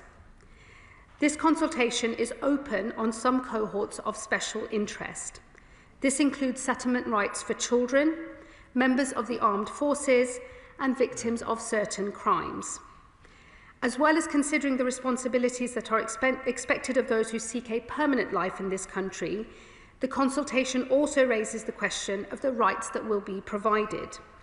Specifically, it proposes that benefits might not be available to those who have settled status, reserving them instead for those who have earned British citizenship. Finally, this consultation addresses the question of the so-called Boris wave, specifically the cohort of lower qualified workers who entered the country along with their dependents through the health and care visa, some of whom are never expected to be net economic contributors. It is right that we apply more stringent controls for this group, and for that reason we propose they should wait 15 years before they can earn settlement. Crucially, for these and every other group mentioned here, we propose these changes apply to everyone in the country today who has not yet received indefinite leave to remain, though we are seeking views on whether there should be some transitional arrangements available. May I make one thing absolutely clear, though? We will not change the rules for those with settled status today. These are people who have been in our country for years, even decades. They have families here, wives, husbands, children. They've worked in our hospitals, taught in our schools, and have been contributing to our society for years. Fairness is the most fundamental of British values. We made a promise when we gave them settlement, and we do not break our promises. The Reform Party, I note, not present today, have said they will do this most un-British of things. The Tories have said that they will, but then said that they won't, and I am left in as much of a muddle about their policy as they are, that perhaps the Shadow Home Secretary might enlighten the House today. But I can be clear that on this side of the House, we won't change the rules for those with settled status. Madam Deputy Speaker, as this consultation shows, we also listen to the British public, and I encourage all those interested to make their voices heard. Today, I have set out what we propose, and perhaps more importantly, why. I love this country, which opened its arms to my parents around 50 years ago, but I am concerned by the division I see now, fuelled by a pace and scale of change that is placing immense pressure on local communities. For those who believe that migration is part of modern Britain's story and should always continue to be, we must prove that it can still work, that those who come here contribute, play their part, and enrich our national life. While each will always retain something of who they were and where they came from, they become a part of the greatest multi-ethnic, multi-faith democracy in the world. And with that, Madam Deputy Speaker, I commend this statement to the House. Yeah. Shadow Home Secretary Chris Phil. Thank you, Madam Deputy Speaker, and I, as always, thank the Home Secretary for advance sight of her statement. Well, she's had a busy week. I wonder if this burst of hyperactivity has anything to do with her leadership bid. But as her shadow, I will say this: I am rooting for her. I am rooting for her in her tussle with the Health Secretary as to who gets to replace the Prime Minister, although I fear my endorsement may not be entirely helpful with her colleagues on her side of the House. Now, let me start by saying this. Immigration under successive governments has been far, far too high. That has included illegal immigration, which since the general election across the Channel has surged, with 10,000 illegal immigrants crossing just in the 75 days the Home Secretary has been in post alone. Last year, the first year of a Labour government, there were a record ever number of new asylum claims, and the number of illegal immigrants accommodated in hotels has gone up under this Labour government, even though they promised they would reduce numbers. But of course, besides illegal immigration, on which this government is so clearly failing, legal migration has been far, far too high as well, absorbing the equivalent of half the new housing supply in recent years. Allowing mass low-skilled migration is actually bad for the economy, not least when we have 9.5 million working-age people here out of work. And mass low-skilled migration without integration has placed all kinds of pressures on society, not least because there are 1 million people here who don't speak English at all or properly, or the fact there are 10,000 foreign citizens in prison. Where I suspect we do agree is that limited, very limited, high-skill migration is a good thing, but the days of mass low-skill migration must come to an end. Now, Madam Deputy Speaker, there is much in this statement I support, not least because so much of it is so familiar. The idea of a 10-year route to ILR is something that we proposed in amendments to the government's bill, I think around about 9 months ago. Inexplicably, the Labour Party inexplicably voted against those measures here just a few months ago, and now they've adopted them.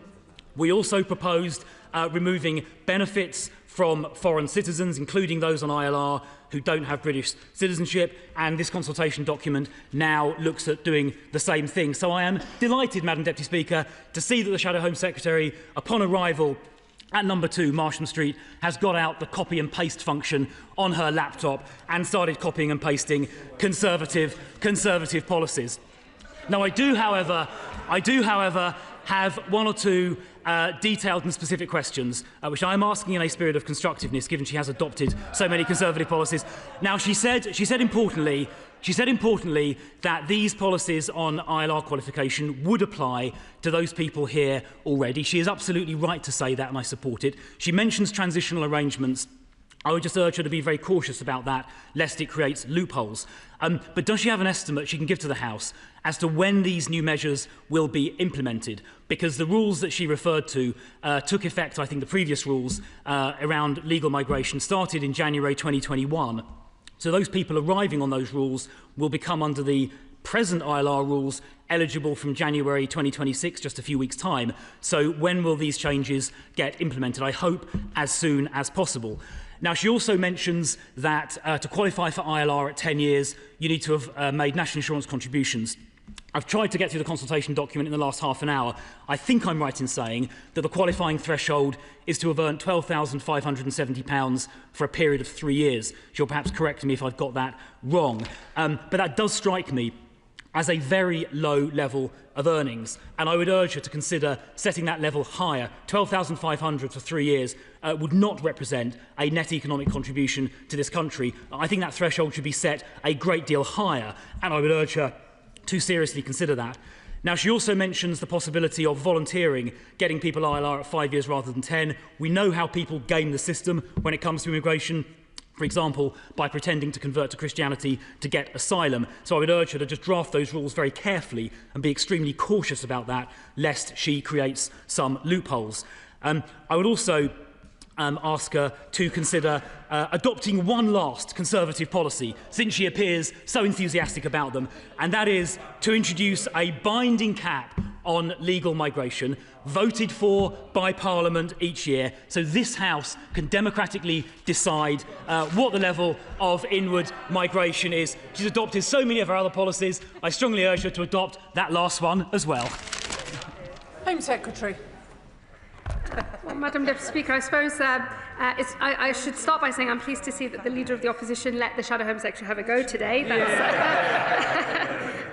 He seems rather overly concerned about my personal future. May I suggest that he should worry about his own and that of his party?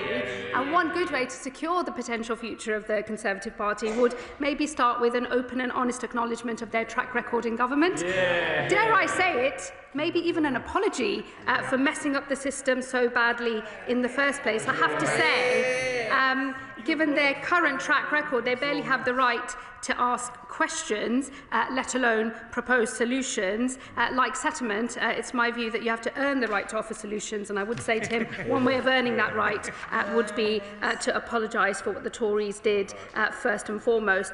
He asked a specific question in relation to when these changes will come into effect. It's a 12-week consultation. It will end in the middle of February, and we would anticipate making changes and to begin begin the phase-out of those changes once adopted from April 2026 of next year.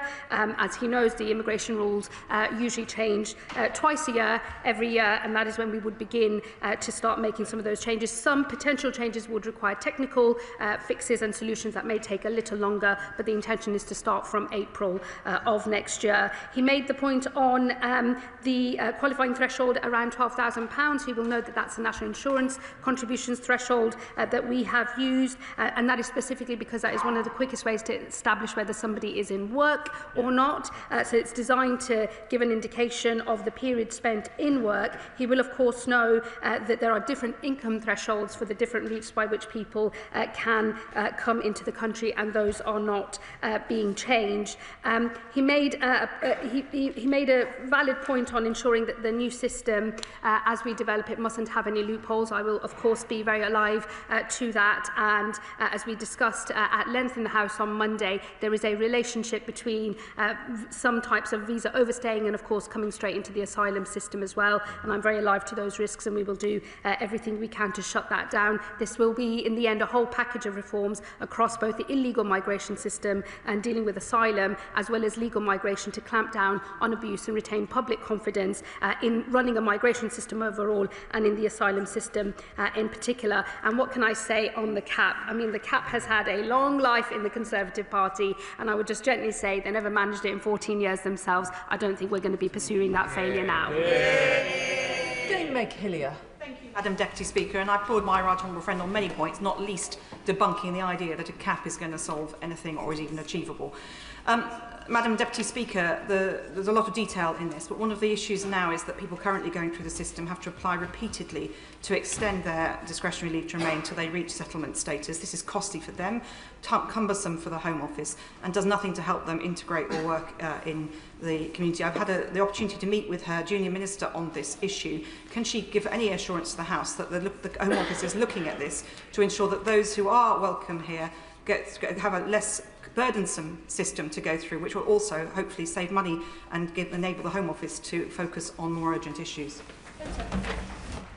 Well, my right honourable friend brings a huge amount of personal experience to this discussion, having been a minister herself and with a very august track record as a select committee chairwoman. So I will always take very seriously any suggestions that she makes, and I will discuss with my ministerial team the detail of some of what she suggests. I think our principled position is it is right that people pay fees for visa extensions. It is right that we move from a 5-year to a 10-year period, a qualifying period for settlement. We're not consulting on whether we move from 5 years to 10 years. That is already decided policy. What is set out in the consultation are some of the other questions that sit underneath that. But I would happily discuss with her, because I know she has big experience in this area, Home Office capacity and how we build a system that can work effectively, not only in terms of being delivered by the state, but providing certainty for the people that ultimately do want to make their lives in this country.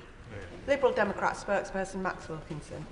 Thank you, Madam Deputy Speaker. Before I begin, I beg your forgiveness in taking a few extra seconds to reflect on the exchanges in this chamber on Monday. I would like to use the opportunity to put on the record my utter contempt for those who abuse the Home Secretary and anybody else who is abused based on the colour of their skin or their religion. That is not what Britain stands for. The Home Secretary, of course, will choose the language that she wants to use in this debate, and I will choose my language too. The constructive and moderate tone of voice that I and the Liberal Democrats will use in these discussions about immigration will remain, as will our attempts to help offer feedback as and when the government brings forward proposals. The number of Liberal Democrats in the chamber today shows that we are not ignoring this. Indeed, we've got as many in the chamber today as the whole of the Reform Party, and none of them are here. We're aware, as others, of the issues in communities up and down in the country, and for immigrants who live here too. We agree with the Home Secretary that faith must be restored in the immigration and asylum system, as I stated on Monday, and we agree that requires changes to policy. And of course, most of what we are discussing today is distinct from some of the discussions we were having on Monday about desperate refugees and asylum seekers. We also believe that it must be acknowledged that prior to Brexit and the removal of nearly all safe and legal routes, this country had a more rational and controlled approach to immigration and asylum. That party is responsible. We think it is regrettable that the government has not made quicker progress towards building stronger links with Europe in its work on getting control of our immigration policy. And we believe that discussions about regaining control must also come with a proper discussion about the opportunities that provides and the potential risks. Changes to pathways to settlement must be with regard to the economy, to public services and fairness to individuals. We are concerned about the chilling effect some changes could have on the economy. The UK is fast becoming a less competitive place for science and innovation, not least because of Brexit. The cost of a 5-year global talent visa to Britain is £6,000 per person. That is around 20 times more expensive than comparable visas in our competitor countries, where similar schemes typically cost a few £100s. It is no surprise that so few researchers come to Britain on these visas every year. Cancer research alone spends £900,000 annually, money that could be better spent on setting up research labs instead. The government must also be careful about the effect its rhetoric and policy will have on our public services. The NHS is heavily reliant on nurses and staff who are not British nationals. So has the Home Secretary made an assessment of the risks that some will leave, and what steps is this government taking to develop domestic talent in the health and care sector? Thank you. I thank the Lib Dem spokesperson. I don't propose to revisit the detail of our exchanges on Monday, but what I will say to him is I will always listen to constructive contributions wherever they come from in this House, and I will reflect on the points that the Liberal Democrats will be making in order to be constructive. One thing where we will perhaps continue to disagree is I think it's just important we acknowledge that there is concern across our country. It is not made up, and it does demand answers of politicians. And that is a point of, I hope now, agreement between us. I think he made a point in relation to the asylum system. Forgive me, I didn't pick it up directly, so if I don't address it now, he's welcome to write to me on that point. Again, I don't propose to go into the details that we discussed on Monday on the asylum policy statement, but one of the things that I did make very clear is the number of those arriving on small boats in this country is exactly the same almost as the number that overstay visas. So there is a relationship here in the overall migration system between legal migration and then illegal migration, and that overstaying and then coming straight into the asylum system, and in particular into asylum accommodation at the point at which a visa ends and somebody overstays, is a very real problem with very real significant numbers of people doing that, and that is something that I think it is incumbent on us to resolve, and that is what the totality of all of these reforms are designed to do. He will, of course, know that the government has made huge strides in resetting our relationship with the European Union, and these are matters that we discuss very closely with our counterparts in Europe, and I think that the progress since the EU reset has been considerable, and we will continue to build on that. Once again, though, I don't propose to revisit old debates. We live in a new reality, and we are forging a new path ahead. We will, of course, want to give certainty to people who are already in this country. That is what we are doing with the consultation that we have set, and I have given certainty, for example, to British citizens who wish to bring their dependents over, those who are here from Hong Kong, where our arrangements will not change, Windrush grants, EU settlement grants as well, none of which are affected by the consultation. People have known for a while, since the government published its immigration white paper, that the qualifying period would move from 5 years to 10. He made a point about fairness to individuals. I would just gently say I agree about that, because fairness and certainty to those who've come here to work and make a contribution to our economy is absolutely important. I think what our reforms are designed to do, however, is also to think of fairness to those who are already here and building public confidence in the system overall. He made some points on the National Health Service, and I know that the Secretary of State for Health takes very seriously future labour market reforms and making sure there is a pipeline of the required labour in order to make sure that our NHS keeps going, and we absolutely value the contribution that those from overseas who've come to work here in our National Health Service have made, are making, and will always continue to make. Dame Leah Griffiths. Thank you very much indeed, Madam Deputy Speaker. Well, I have a constituent born and bred in Llanelli who is unable to bring in his foreign spouse because of the current earnings limit of £29,000. So the Home Secretary will be very aware that the government's Family Financial Requirements Review notes that a threshold of around the region of 23,000 to 25,000 would allow most British workers in full-time minimum wage jobs to qualify. So when will she be considering this review and looking again at the fairness of the current earnings thresholds? What I would say to my honourable friend is we always keep those thresholds under review, and we will continue to do so in relation to family and bringing dependents over. Sir Edward Lee. Well, the Home Secretary loves our country, and I love her efforts, frankly, because it's not just the fate of this government that depends on her success, but good community relations and saving dozens of lives at sea, and, let's be frank, probably our political fate also. So will she undertake to be judged not just by the strength of this announcement and words spoken in the House of Commons, but actually results, so that we do actually make a real contribution to stopping these boats?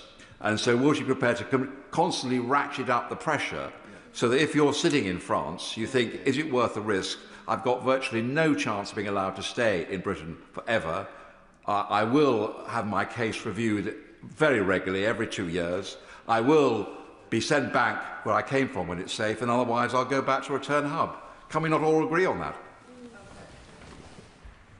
What I would say to the honourable gentleman is results are all that matters. It's incumbent on me to think about the way that we have to reform this system, to make a public argument for it, to win that argument, to persuade people, and then to get this done. What I care about now is making sure that we can deliver these proposals, and we will do so. And then I need to make sure that the Home Office is in a position to make sure that we can really run a system properly, administratively, and also fairly in the future. That is what matters. This is a low-trust environment for the public. We all of us involved in politics know that, and in the end the public have heard a lot of rhetoric from a lot of people, but this government intends to get on and deliver and to win the trust of the British people. Louis Atkinson. Thank you, Madam Deputy Speaker. Can I welcome the Home Secretary's statement, and in particular what she said about the more than 75,000 nurses who are working in our NHS who arrived in this country since 2021. Those nurses and other healthcare professionals were actively encouraged to come here to fill the gaps left by the previous government's failure to do NHS workforce planning. And since they arrived, they've served our communities and cared for our citizens with distinctions. So can I welcome what she said about maintaining a 5-year route for those who are engaged in public service? And could she just confirm that that would apply to NHS staff like those that I've mentioned? And could she furthermore say that how she will continue discussions with DHSC colleagues to ensure that there will be no unexpected reduction in NHS workforce staffing in the months ahead? Yeah, well, my honourable friend is right about the contribution that those nurses and other staff in the National Health Service are making. He will know that we are consulting specifically on the element of the proposals that relates to public service and that getting you a 5-year discount on the qualifying period. No doubt he will make his own responses to that consultation. We have heard those too. But of course, in the normal run of things, public service would include those who work in our critical public services. Nick Timothy. Thank you, Madam Deputy Speaker. I broadly welcome the changes to ILR, but I seek clarification about whether there will be revocation for those already settled who break the law. And why is the government proposing making low-skilled workers who are net fiscal recipients wait for 15 years for ILR instead of telling them to just leave the country? And on the broader question of immigration, the government says it wants to get the numbers down. The Boris wave was a disgrace, that is correct. But of the measures implemented so far by this government, they are projected only to reduce the numbers of people coming here by 61,000 a year. That's before we take into account the new rules for Gaza, for Afghan dependents, and for the schemes launched this week by the Home Secretary. And it's in fact less than the revision by the ONS of the numbers coming last year. So if she does want to get the numbers down, when will the Home Secretary bring forward new policies to make sure that the number of visas issued falls by the hundreds of thousands as soon as possible?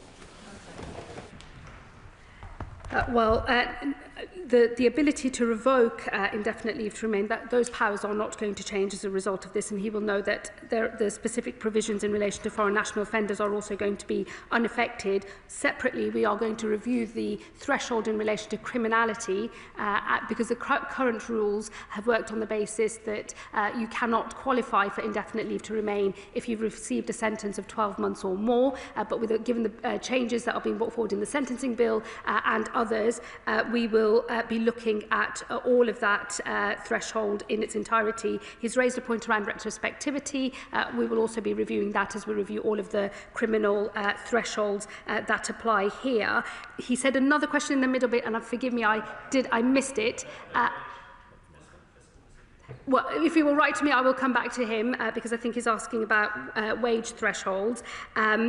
He made a final point, which I did pick up, which was around modelling and essentially the numbers that we're talking about and whether 61,000 a year reduction is the right number. Let me just say to him, look, I will be coming to this House on a regular basis to be held to account for the delivery of these reforms and those that I set out on Monday in relation to the asylum system. It's a big package of reforms taken together. These are the biggest changes to settlement since 40 years, and the asylum package is also, one of the biggest packages of modern times. The combination of the two, I think, is going to keep modellers and others very, very busy over the coming months. But what I will promise the House is we'll be transparent on the data, on the numbers, and what our proposals will mean in practice. That will inevitably change as we design the new system as well, but they will always get transparency from me in this House. Stella Creasy. Thank you, Madam Deputy Speaker, and I agree with the Home Secretary that our immigration system needs reform and that people are concerned about it. I think we should also be very clear in this House that we recognise the benefits of immigration to our country, the talents, the jobs, the entrepreneurship it brings in, and that nobody would ever argue that we will bring this country together by tearing families apart. On that basis, then, it is very welcome to hear the Home Secretary commit to a 5-year pathway for partners of British citizens, something that for many of my constituents has been a deeply concerning thing because they wouldn't ever wish the state to tell them who they could fall in love with. But given that some of those people are on different visas here, can she clarify the 5-year term, how that will be calculated, so that we don't inadvertently end up penalising people who fall in love with somebody who came on a worker's visa but has been here for 5 years? Love is love. Let's make sure in this country we welcome it. None of the rules about marriage in country, as it were, are going to change. But I'd be very happy if she wants to send me some of her constituency examples to have a look at that. I think it's important that we have a distinction between what citizenship unlocks as a set of rights for British citizens compared to those who are working here, who may not have settled status, who may acquire settled status. I think it's right that in the consultation we open a question about what is unlocked in terms of the British state and your rights here at citizenship as well as at settlement. But I'd be very happy to discuss these matters with her in more detail, and I'm sure I will do so over the course of the next few months. Josh Babarinde. Thank you, Madam Deputy Speaker. Many migrant survivors of domestic abuse apply to settle in the UK permanently if their relationship has broken down because of domestic violence or abuse. And the Right Honourable Lady knows just how close this issue is to my heart. So will she reassure this House and survivors of domestic abuse that they will be protected under her reforms and that her changes to ILR will not have the adverse and maybe unintended impact of locking those survivors into abusive relationships?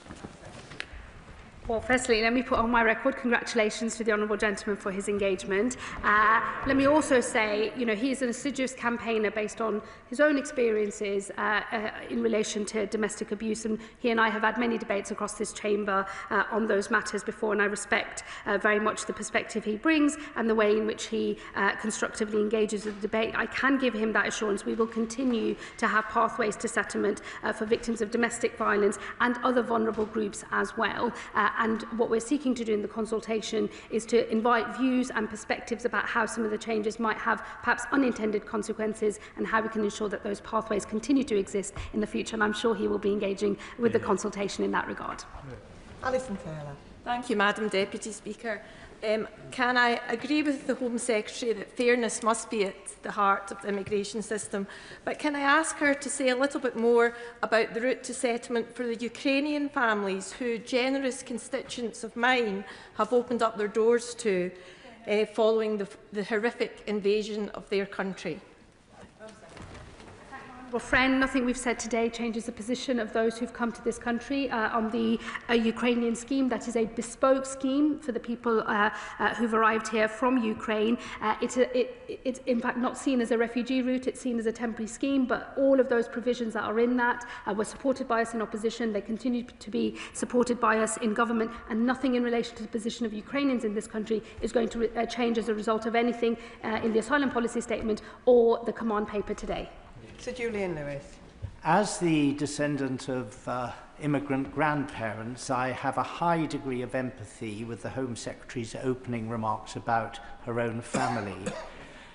Would she agree with me that the reason that both main parties are facing the possibility of an electoral bloodbath is not so much about the overall levels of immigration, but about that fraction of it, which is still a very large number of people who come to this country on small boats and by other illegal means.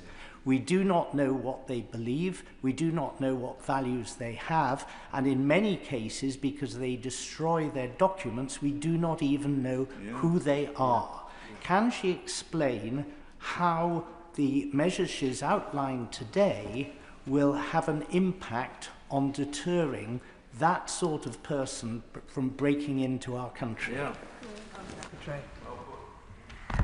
Well, let me say to the honourable gentleman, I've acknowledged the way, that the way the system is working or not working, being more the appropriate way to describe it, is causing deep unease across the country, including in my constituency, including of those people who are of immigrant backgrounds themselves. And it is that sense of unfairness. A lot of people in my constituency regularly report to me what they see as abuse of visas, overstaying as a particular problem. Others are more concerned about small boats. I acknowledge that those concerns are legitimate and real and felt deeply across the country.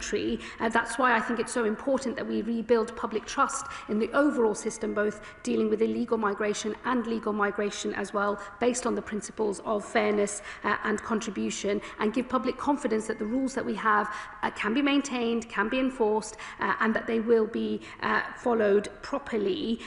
He's right that things like the destruction of documents and other ways in which people seek to frustrate our ability to remove them from this country is driving some of the discontent. That is why the reforms that I've set out in the asylum policy statement are designed to say to those making the calculus in the north of France, don't get on a boat, it's not worth it, that is not the way to come to this country. And it is why, as we build safe and legal routes into this country, which will be a clearly much more privileged way of entering this country with a faster path to settlement, as I've said today, at 10 years, it will show people making that calculus very clearly which path is worth it and which one is not.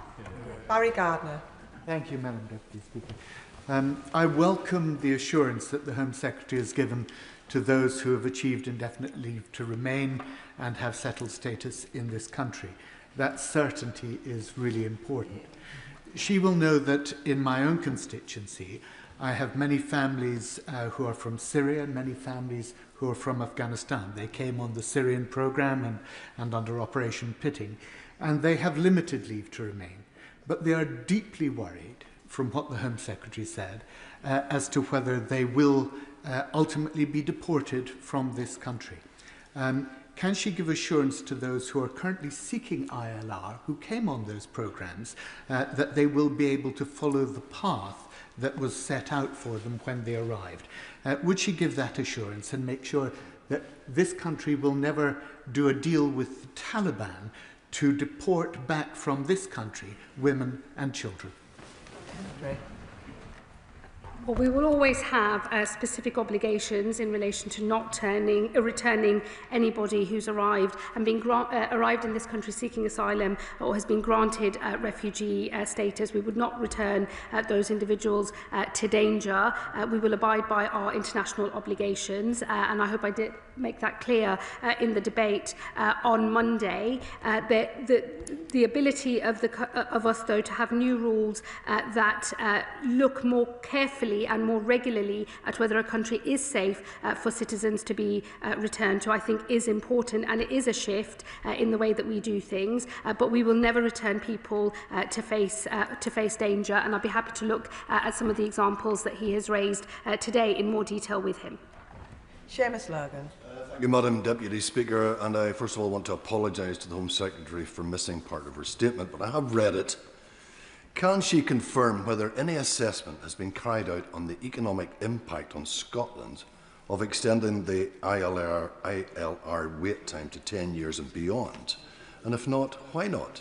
So whatever, Madam Deputy Speaker, the needs of Wales and Northern Ireland, Scotland's economic and workforce needs have once again appeared to have been ignored.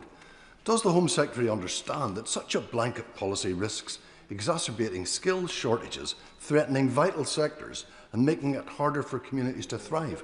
And incredibly, for a so-called Labour government, this lurch to the right now appears to favour the wealthy over the less wealthy. Secretary. Really, Madam Deputy Speaker, he will know that immigration is a reserved matter. That will not change. The thing that's holding back the labour market in Scotland is skills and education policy, which is devolved, and it's on the SNP to sort that out. Natalie Fleet. Thank you, Madam Deputy Speaker. In 2024, in the run-up to the election, I knocked on door after door where they told me that they were absolutely sick of our broken immigration system that we had inherited from the Tories, and they did not trust reform, who aren't here today to tackle. I welcome the intervention from our Home Secretary. Does the Home Secretary agree with me that in order to be the open, tolerant and generous country that we know that we are, we must get order and control at our borders? Secretary. My honourable friend is absolutely right. This is an open, tolerant and generous country. And what I have acknowledged in the reforms I've set out both today and on Monday is that there is a condition to unlocking the full extent of that openness, that tolerance and that generosity. And it is about having order and control at our borders, a fair, managed asylum and immigration system where the principles of fairness and contribution are at the heart of it. That is the way that we can prove to the public it is possible not just to have an asylum system at all, but one that they can also be proud of. Dr. Kieran Mullen. Thank you. I'm not sure it helps the Home Secretary's cause me to have a great deal of respect for her, and I thought her interventions this week particularly pointed towards members of her own party on the left, that actually they are going to make the cause they choose to champion more difficult if they don't get this system under control as a whole was very important. Actually, those people that support asylum and refugee processes and want them to be there in the future need the system to be brought under control. But my sincere question relates to what I would describe as the tinkering around the edges of the human rights laws. The Home Secretary must know that whatever she does to clarify the fringes of the rulings that the ECHR has made over the years and created a case law that forces our judges to rule in the favour of spurious claims, can't change that. That those rulings are those rulings, unless we are willing to, at the very least, derogate from some elements of the court's decisions. How does the Home Secretary really think that we can override those well-established rulings that give enormous amounts of rights to people when they're making their asylum claims? Yeah, that's right. That's enough of it. Well, look, I think he and I have an obvious point of difference on the European Convention on Human Rights. This government will not be leaving that European Convention. We don't see the case for derogation or any other measures. We do believe it is possible to achieve the reforms that we need by legislating for the way in which Article 8 applies to immigration cases, by defining family life and more tightly drawing up what is known as the public interest test. We will debate that legislation in in this House in a great deal of detail, but I hope to show to everyone who is currently a sceptic of our ability to stay in the ECHR and get control of our migration system that it is possible to do both of those things, to abide by convention rights, the Human Rights Act, which has brought those rights into our domestic legislation. It's a very important piece of international, it's an important international treaty, and we don't see any reason to leave it or derogate from it. But I do hope that members opposite will engage in good faith on the changes that we seek to make to Article 8 and the immigration rules in particular, because we think that that is one of the best changes we can make to get control of our migration system. Members will notice that we have got two debates after this business. So if I could ask remaining members, I'm going to finish this statement in around 10 minutes. So if I could ask remaining members to please keep their questions and then the Minister keep the answers short or interjust. Deputy Speaker, excuse me, as I am someone who was not born in this country, does the Home Secretary agree that we should not stop talking about the benefits of immigration whilst managing migration, and as she has already acknowledged that we will always offer sanctuary to those truly fleeing peril, does she also accept that for those people we should be making settlement and integration into British society quicker and easier and not more difficult? Well, firstly, I hope he will reflect on how I opened my statement today and how I closed it. I see the benefits of migration. I wouldn't be here if this country hadn't welcomed my parents. It is literally the story of my life and how I have managed to get from there to this dispatch box today. So I very much feel those benefits personally, and I will always speak up for them, as I have done today, as I did on Monday, and as I will always do as I make the case for the need for these reforms out there in the country. I hope he and others will always support me on that. I know they will. I've also made clear that we will always offer sanctuary. I want us to be a country that offers sanctuary to those who are in need. That is why it is so crucial that we get order and control back into our asylum system and open up new safe and legal routes. And it is important that today I've confirmed that those safe and legal routes will have the earlier 10-year path to settlement. That is what will enable the integration we all want to see. Slade. Deputy Speaker, in the summer I spent the morning with Anushka, a senior social care worker for Auto Care in Wimborne. She and her colleagues earn more than the earnings threshold and came here on the understanding with their families that they could make a new life here, contributing to society, paying their taxes. And the recent hostile narrative is making her and others consider leaving for places like New Zealand and Australia. So can the Home Secretary confirm whether Anushka and her colleagues doing jobs that cannot be filled by British workers who won't do the work will be considered public sector workers? Good question.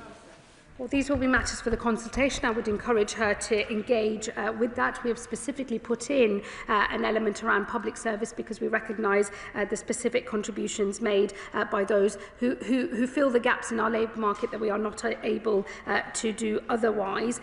What I would say to her on the general principle is settlement is not a right. It is, I think, absolutely fair for a government to say that it's something that has to be earned. It is not unusual for countries to change their settlement requirements. That's quite normal, happens all over the world, as British citizens who work abroad know all too well as well. And the proposal for going from 5 years to 10 years will not change, but all of the other measures that I've said today are subject to consultation. I would encourage her to engage with that. Thank you, Madam Deputy Speaker. I welcome the Home Secretary's statement today, the care and the fairness with which she has crafted these proposals and the incentives that they imbibe too. Because from my work on the International Development Committee, I've seen the immense negative impact of global displacement and the lost over $20 billion of economic activity every year from developing countries. And then, of course, there's the impact, too, of asylum accommodation on our overseas assistance budget. So does my right honourable friend agree with me that these measures might, whilst they might ostensibly seem harsh, there is nothing progressive that well-meaning people on the left of politics should be excusing in a situation where thousands of people are risking their lives across the English Channel from already safe countries? I think it's immoral if we stand by and watch people make dangerous crossings, pay thousands of pounds to criminals and put their lives and those of others at risk, and we stand back and do nothing. I think that would just be a total dereliction of duty. I also think it would be a dereliction of duty for a Labour government to continue to preside over a broken system or not have the mettle to get ahead and reform that and watch us lose public consent for having an asylum system at all. I think it's existential for us having public consent for that asylum system, and that is why all of these changes are so necessary. Yeah. And with a very short question, Bobby Dean. Thank you, Madam Speaker. And can I thank the Home Secretary for a confirmation about the 5-year pathway for Hong Kongers. That is a promise kept to them. The statement today was otherwise a series of push measures, and I'm always fascinated by how when you come down to the individual decisions to make within the system, how much more difficult it gets. So if I could push her on the Boris wave, which she has criticised, the vast majority of those figures were made up by Hong Kongers arriving here under the B&O scheme, Ukrainian refugees, and student deferred visas after the COVID pandemic. So which of those measures does she think was a mistake? Well, look, I was very clear about our responsibilities towards Hong Kongers, that the issues in relation to the Ukraine scheme are not going to change, but he will also know the stats in relation to health and care visa holders, primarily those who came to work in adult social care work. They will be the main contributors to the settlement increase between 2027 and 2029, because they will be making up nearly half of all settlement grants in 2028. So look, I think the figures here really do speak for themselves. It is important that the government moves to deal with such a vast number that is happening over the next few years. I think it is right that we therefore extend the path to settlement and ask some questions about how we manage the situation in the future. Sarah Russell. Thank you, Madam Deputy Speaker. Thank you, Home Secretary, and I entirely agree that we need control of our borders in this country. In respect of transitional arrangements, over the next 12 years there will be an 83% increase in the over 80s in my constituency. Health and care visa workers are currently providing critical services to many of my constituents and supporting the NHS as well. Please can she confirm how the transitional arrangements will ensure that that care continues to be provided to my constituents? Well, look, the Health Secretary and his department are, of course, always reviewing and considering the arrangements we need to make sure that we have a workforce capable of sustaining the National Health Service. We do have an ageing population that brings its own specific challenges as well. What we are talking about here today is not preventing people from being able to work in our National Health Service. It's about the pathway to settlement. It's about extending from 5 years to 10 and then thinking about the rules that we need that might bring that number down from 10 and closer to the 5, or that might increase it instead. And I would encourage her in that spirit to engage with the detail, and I'll be happy to talk to her offline as well. Thanks, Madam Deputy Speaker. The Home Secretary announced a consultation on a 5-year pathway to settlement for those that work in the public sector to recognise the particular value they play in society. Please will she put this to the vote of MPs to ensure that we can ensure that those that work in organisations fundamental to the public sector, like those that work in hospices, including the amazing hospice in my constituency, Woking and Sandbear, are always included in the 5-year pathway? All of these measures will be taken through in the usual way. And with the final question, Mark Sewards. Thank you very much, Madam Deputy Speaker. I'm absolutely delighted to hear the Home Secretary announce that we will keep our promise to British national overseas visa holders from Hong Kong. It's something I've been working with my constituents on over the last few months to lobby the government on, and I'm delighted the government has listened. Now, as well as transnational repression, they bring other issues to me too. Many Hong Kongers in Leeds South Western Morley are highly skilled, they have excellent qualifications, but the employers in this country don't necessarily recognise them, which makes it that much harder to get the first job. So will the Home Secretary work with other departments across government to help employers in this country recognise the amazing contribution that Hong Kongers can make to the UK economy? Well, he makes a very important point. It's not the direct responsibility of the Home Office, but I will ensure that those conversations are happening across government, and I will make sure a Minister from DBT writes to him on this matter. And that concludes the statement. I'll give a few moments for the front benches to swap over.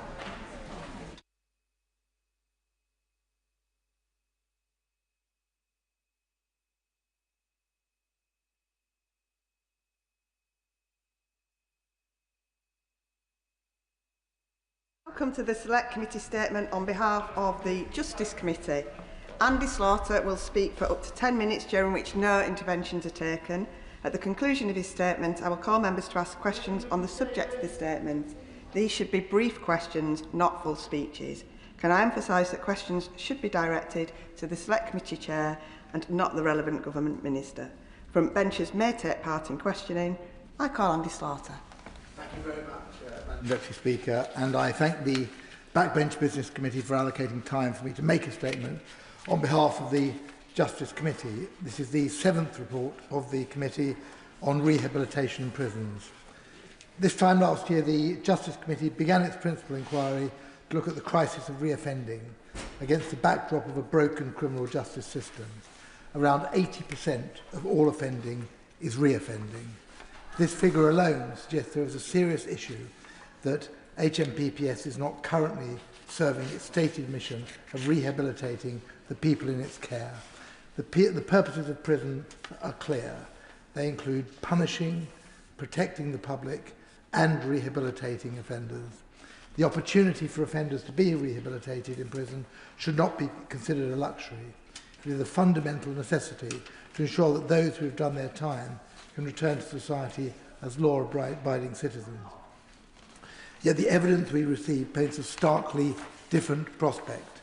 Instead of being places of reform, too many of our prisons have become places of stagnation, where offenders languish and rehabilitation opportunities are scarce.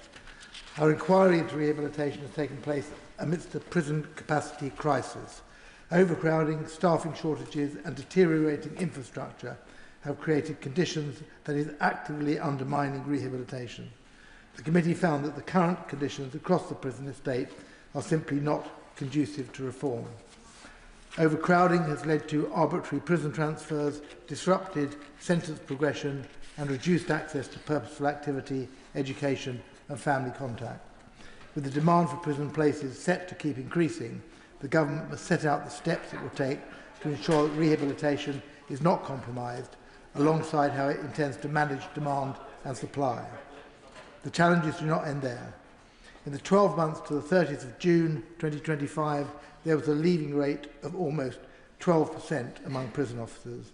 These staffing shortages are not just an operational inconvenience, they are a public safety risk. As we heard recently, in the year to March of this year, 262 prisoners have been released in error.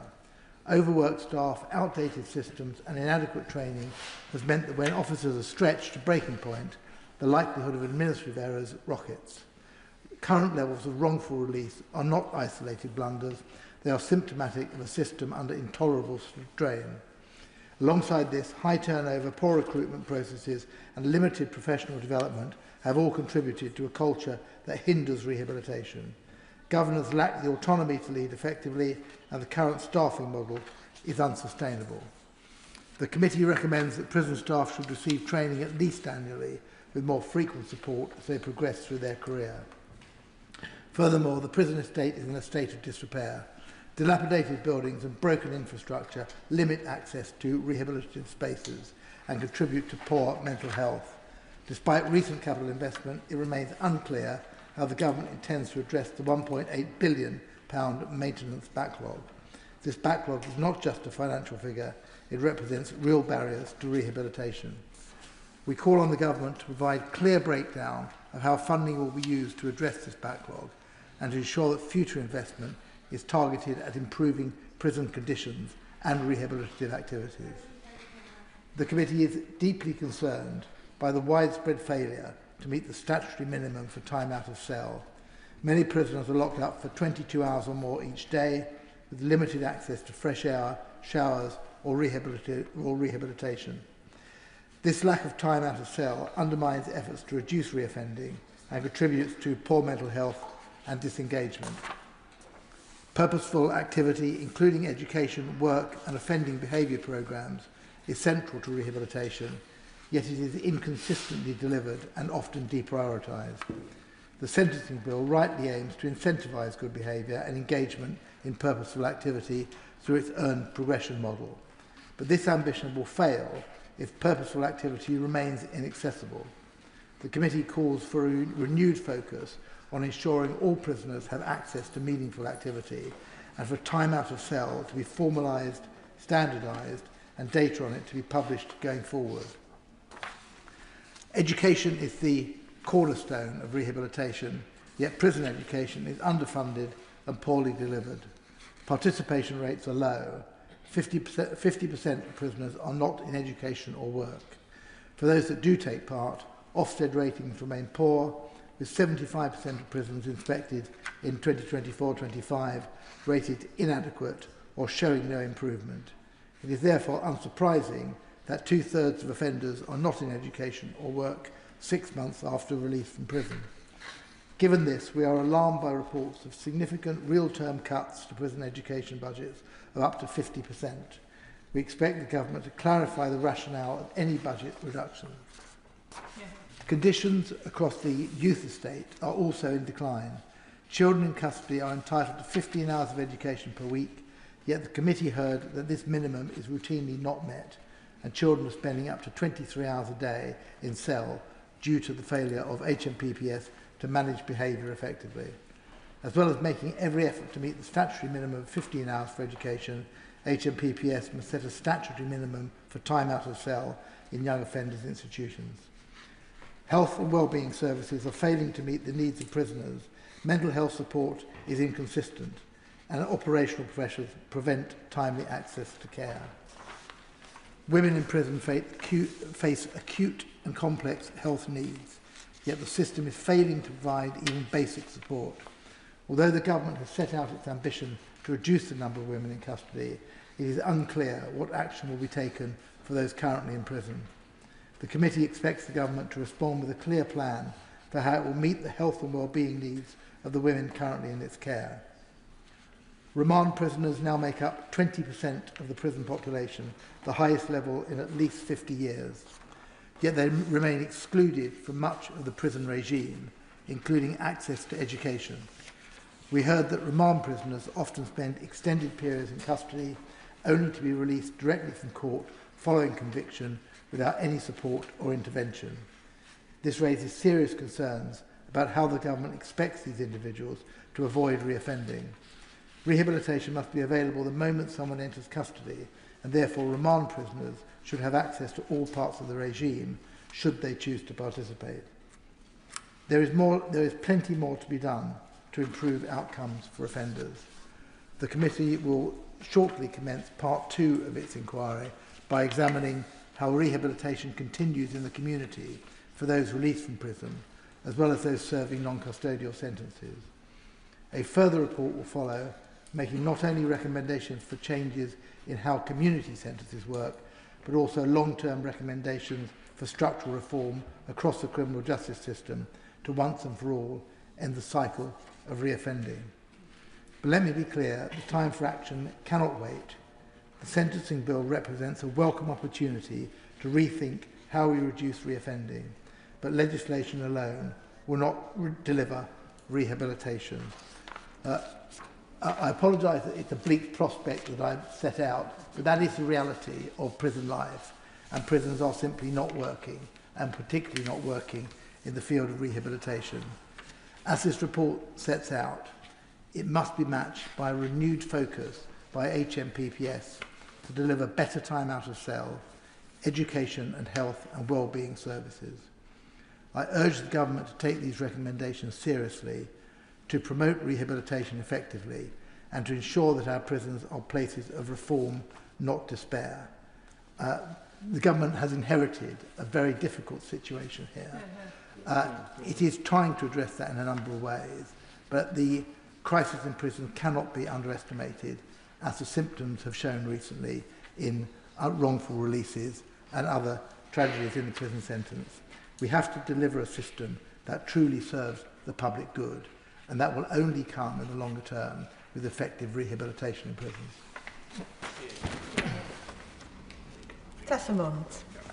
Thank you, Madam Deputy Speaker. I thank the Honourable Gentleman for presenting the committee's statement.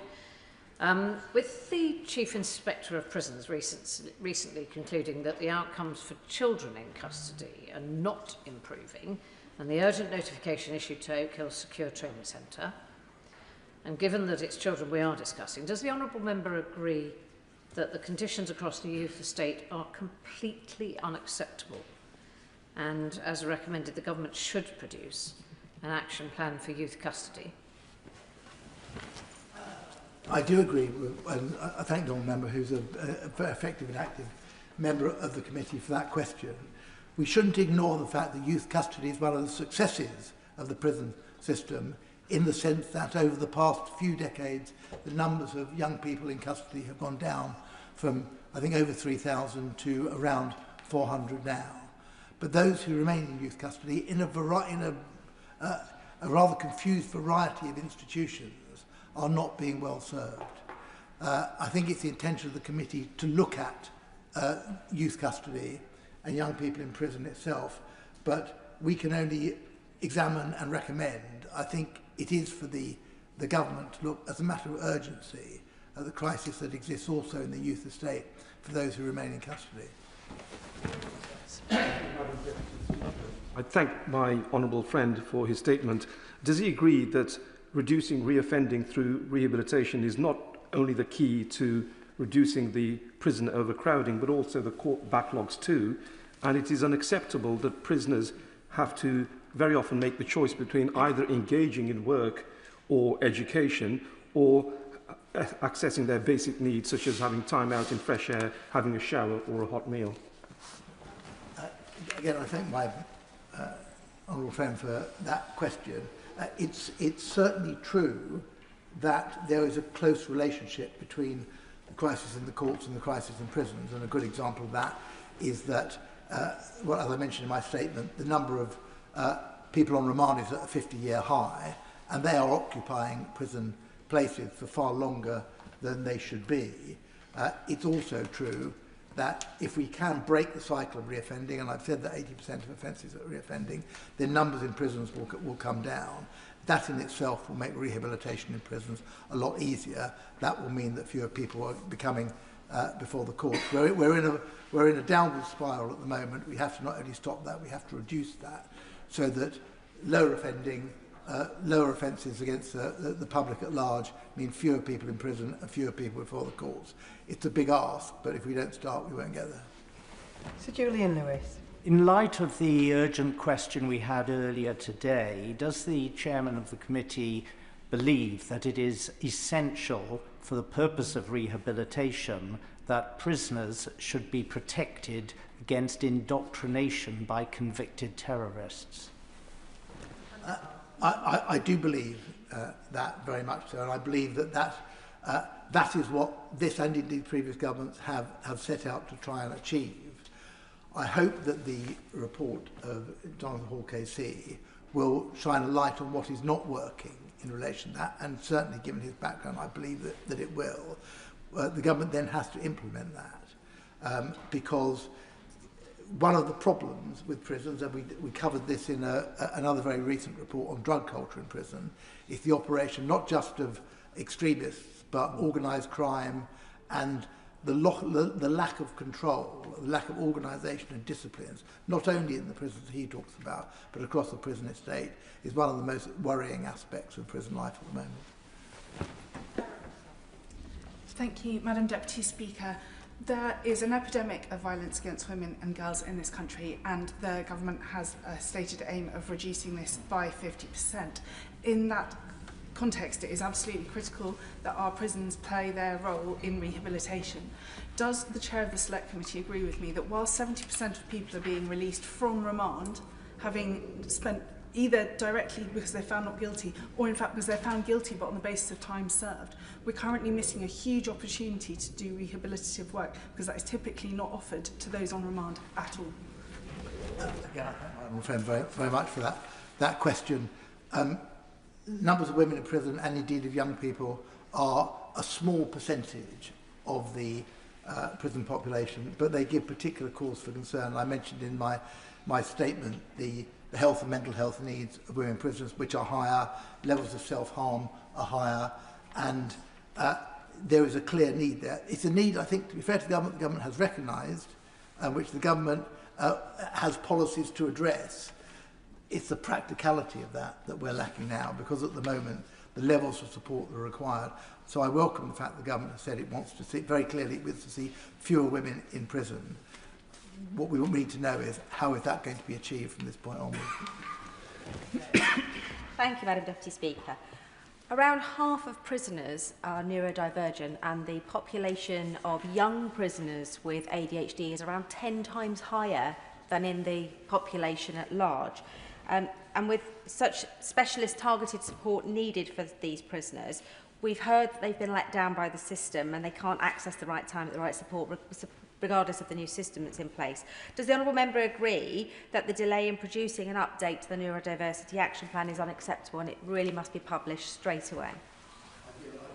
Lady, as the newest member of the committee, I'm pleased to see her here today. Yes, she's always got behind the brief very quickly because we are waiting for an update on the Neurodiversity Action Plan. Many levels of societal problem are reflected to a much higher level in prisons, whether that be people with learning difficulties, people with literacy problems, and indeed neurodivergency. That's not a coincidence, but it is a wake-up call to the fact that these issues have to be addressed. If we are, rehabilitation is for all prisoners, and special steps need to be taken in relation, particularly neurodiverse prisoners. So I hope we are going to see.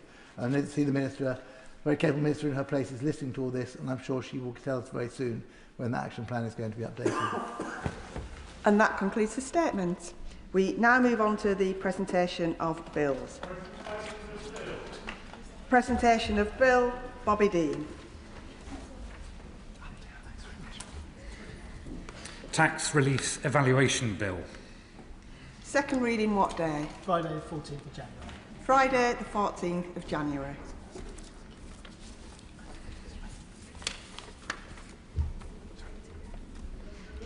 Presentation of Bill, Max.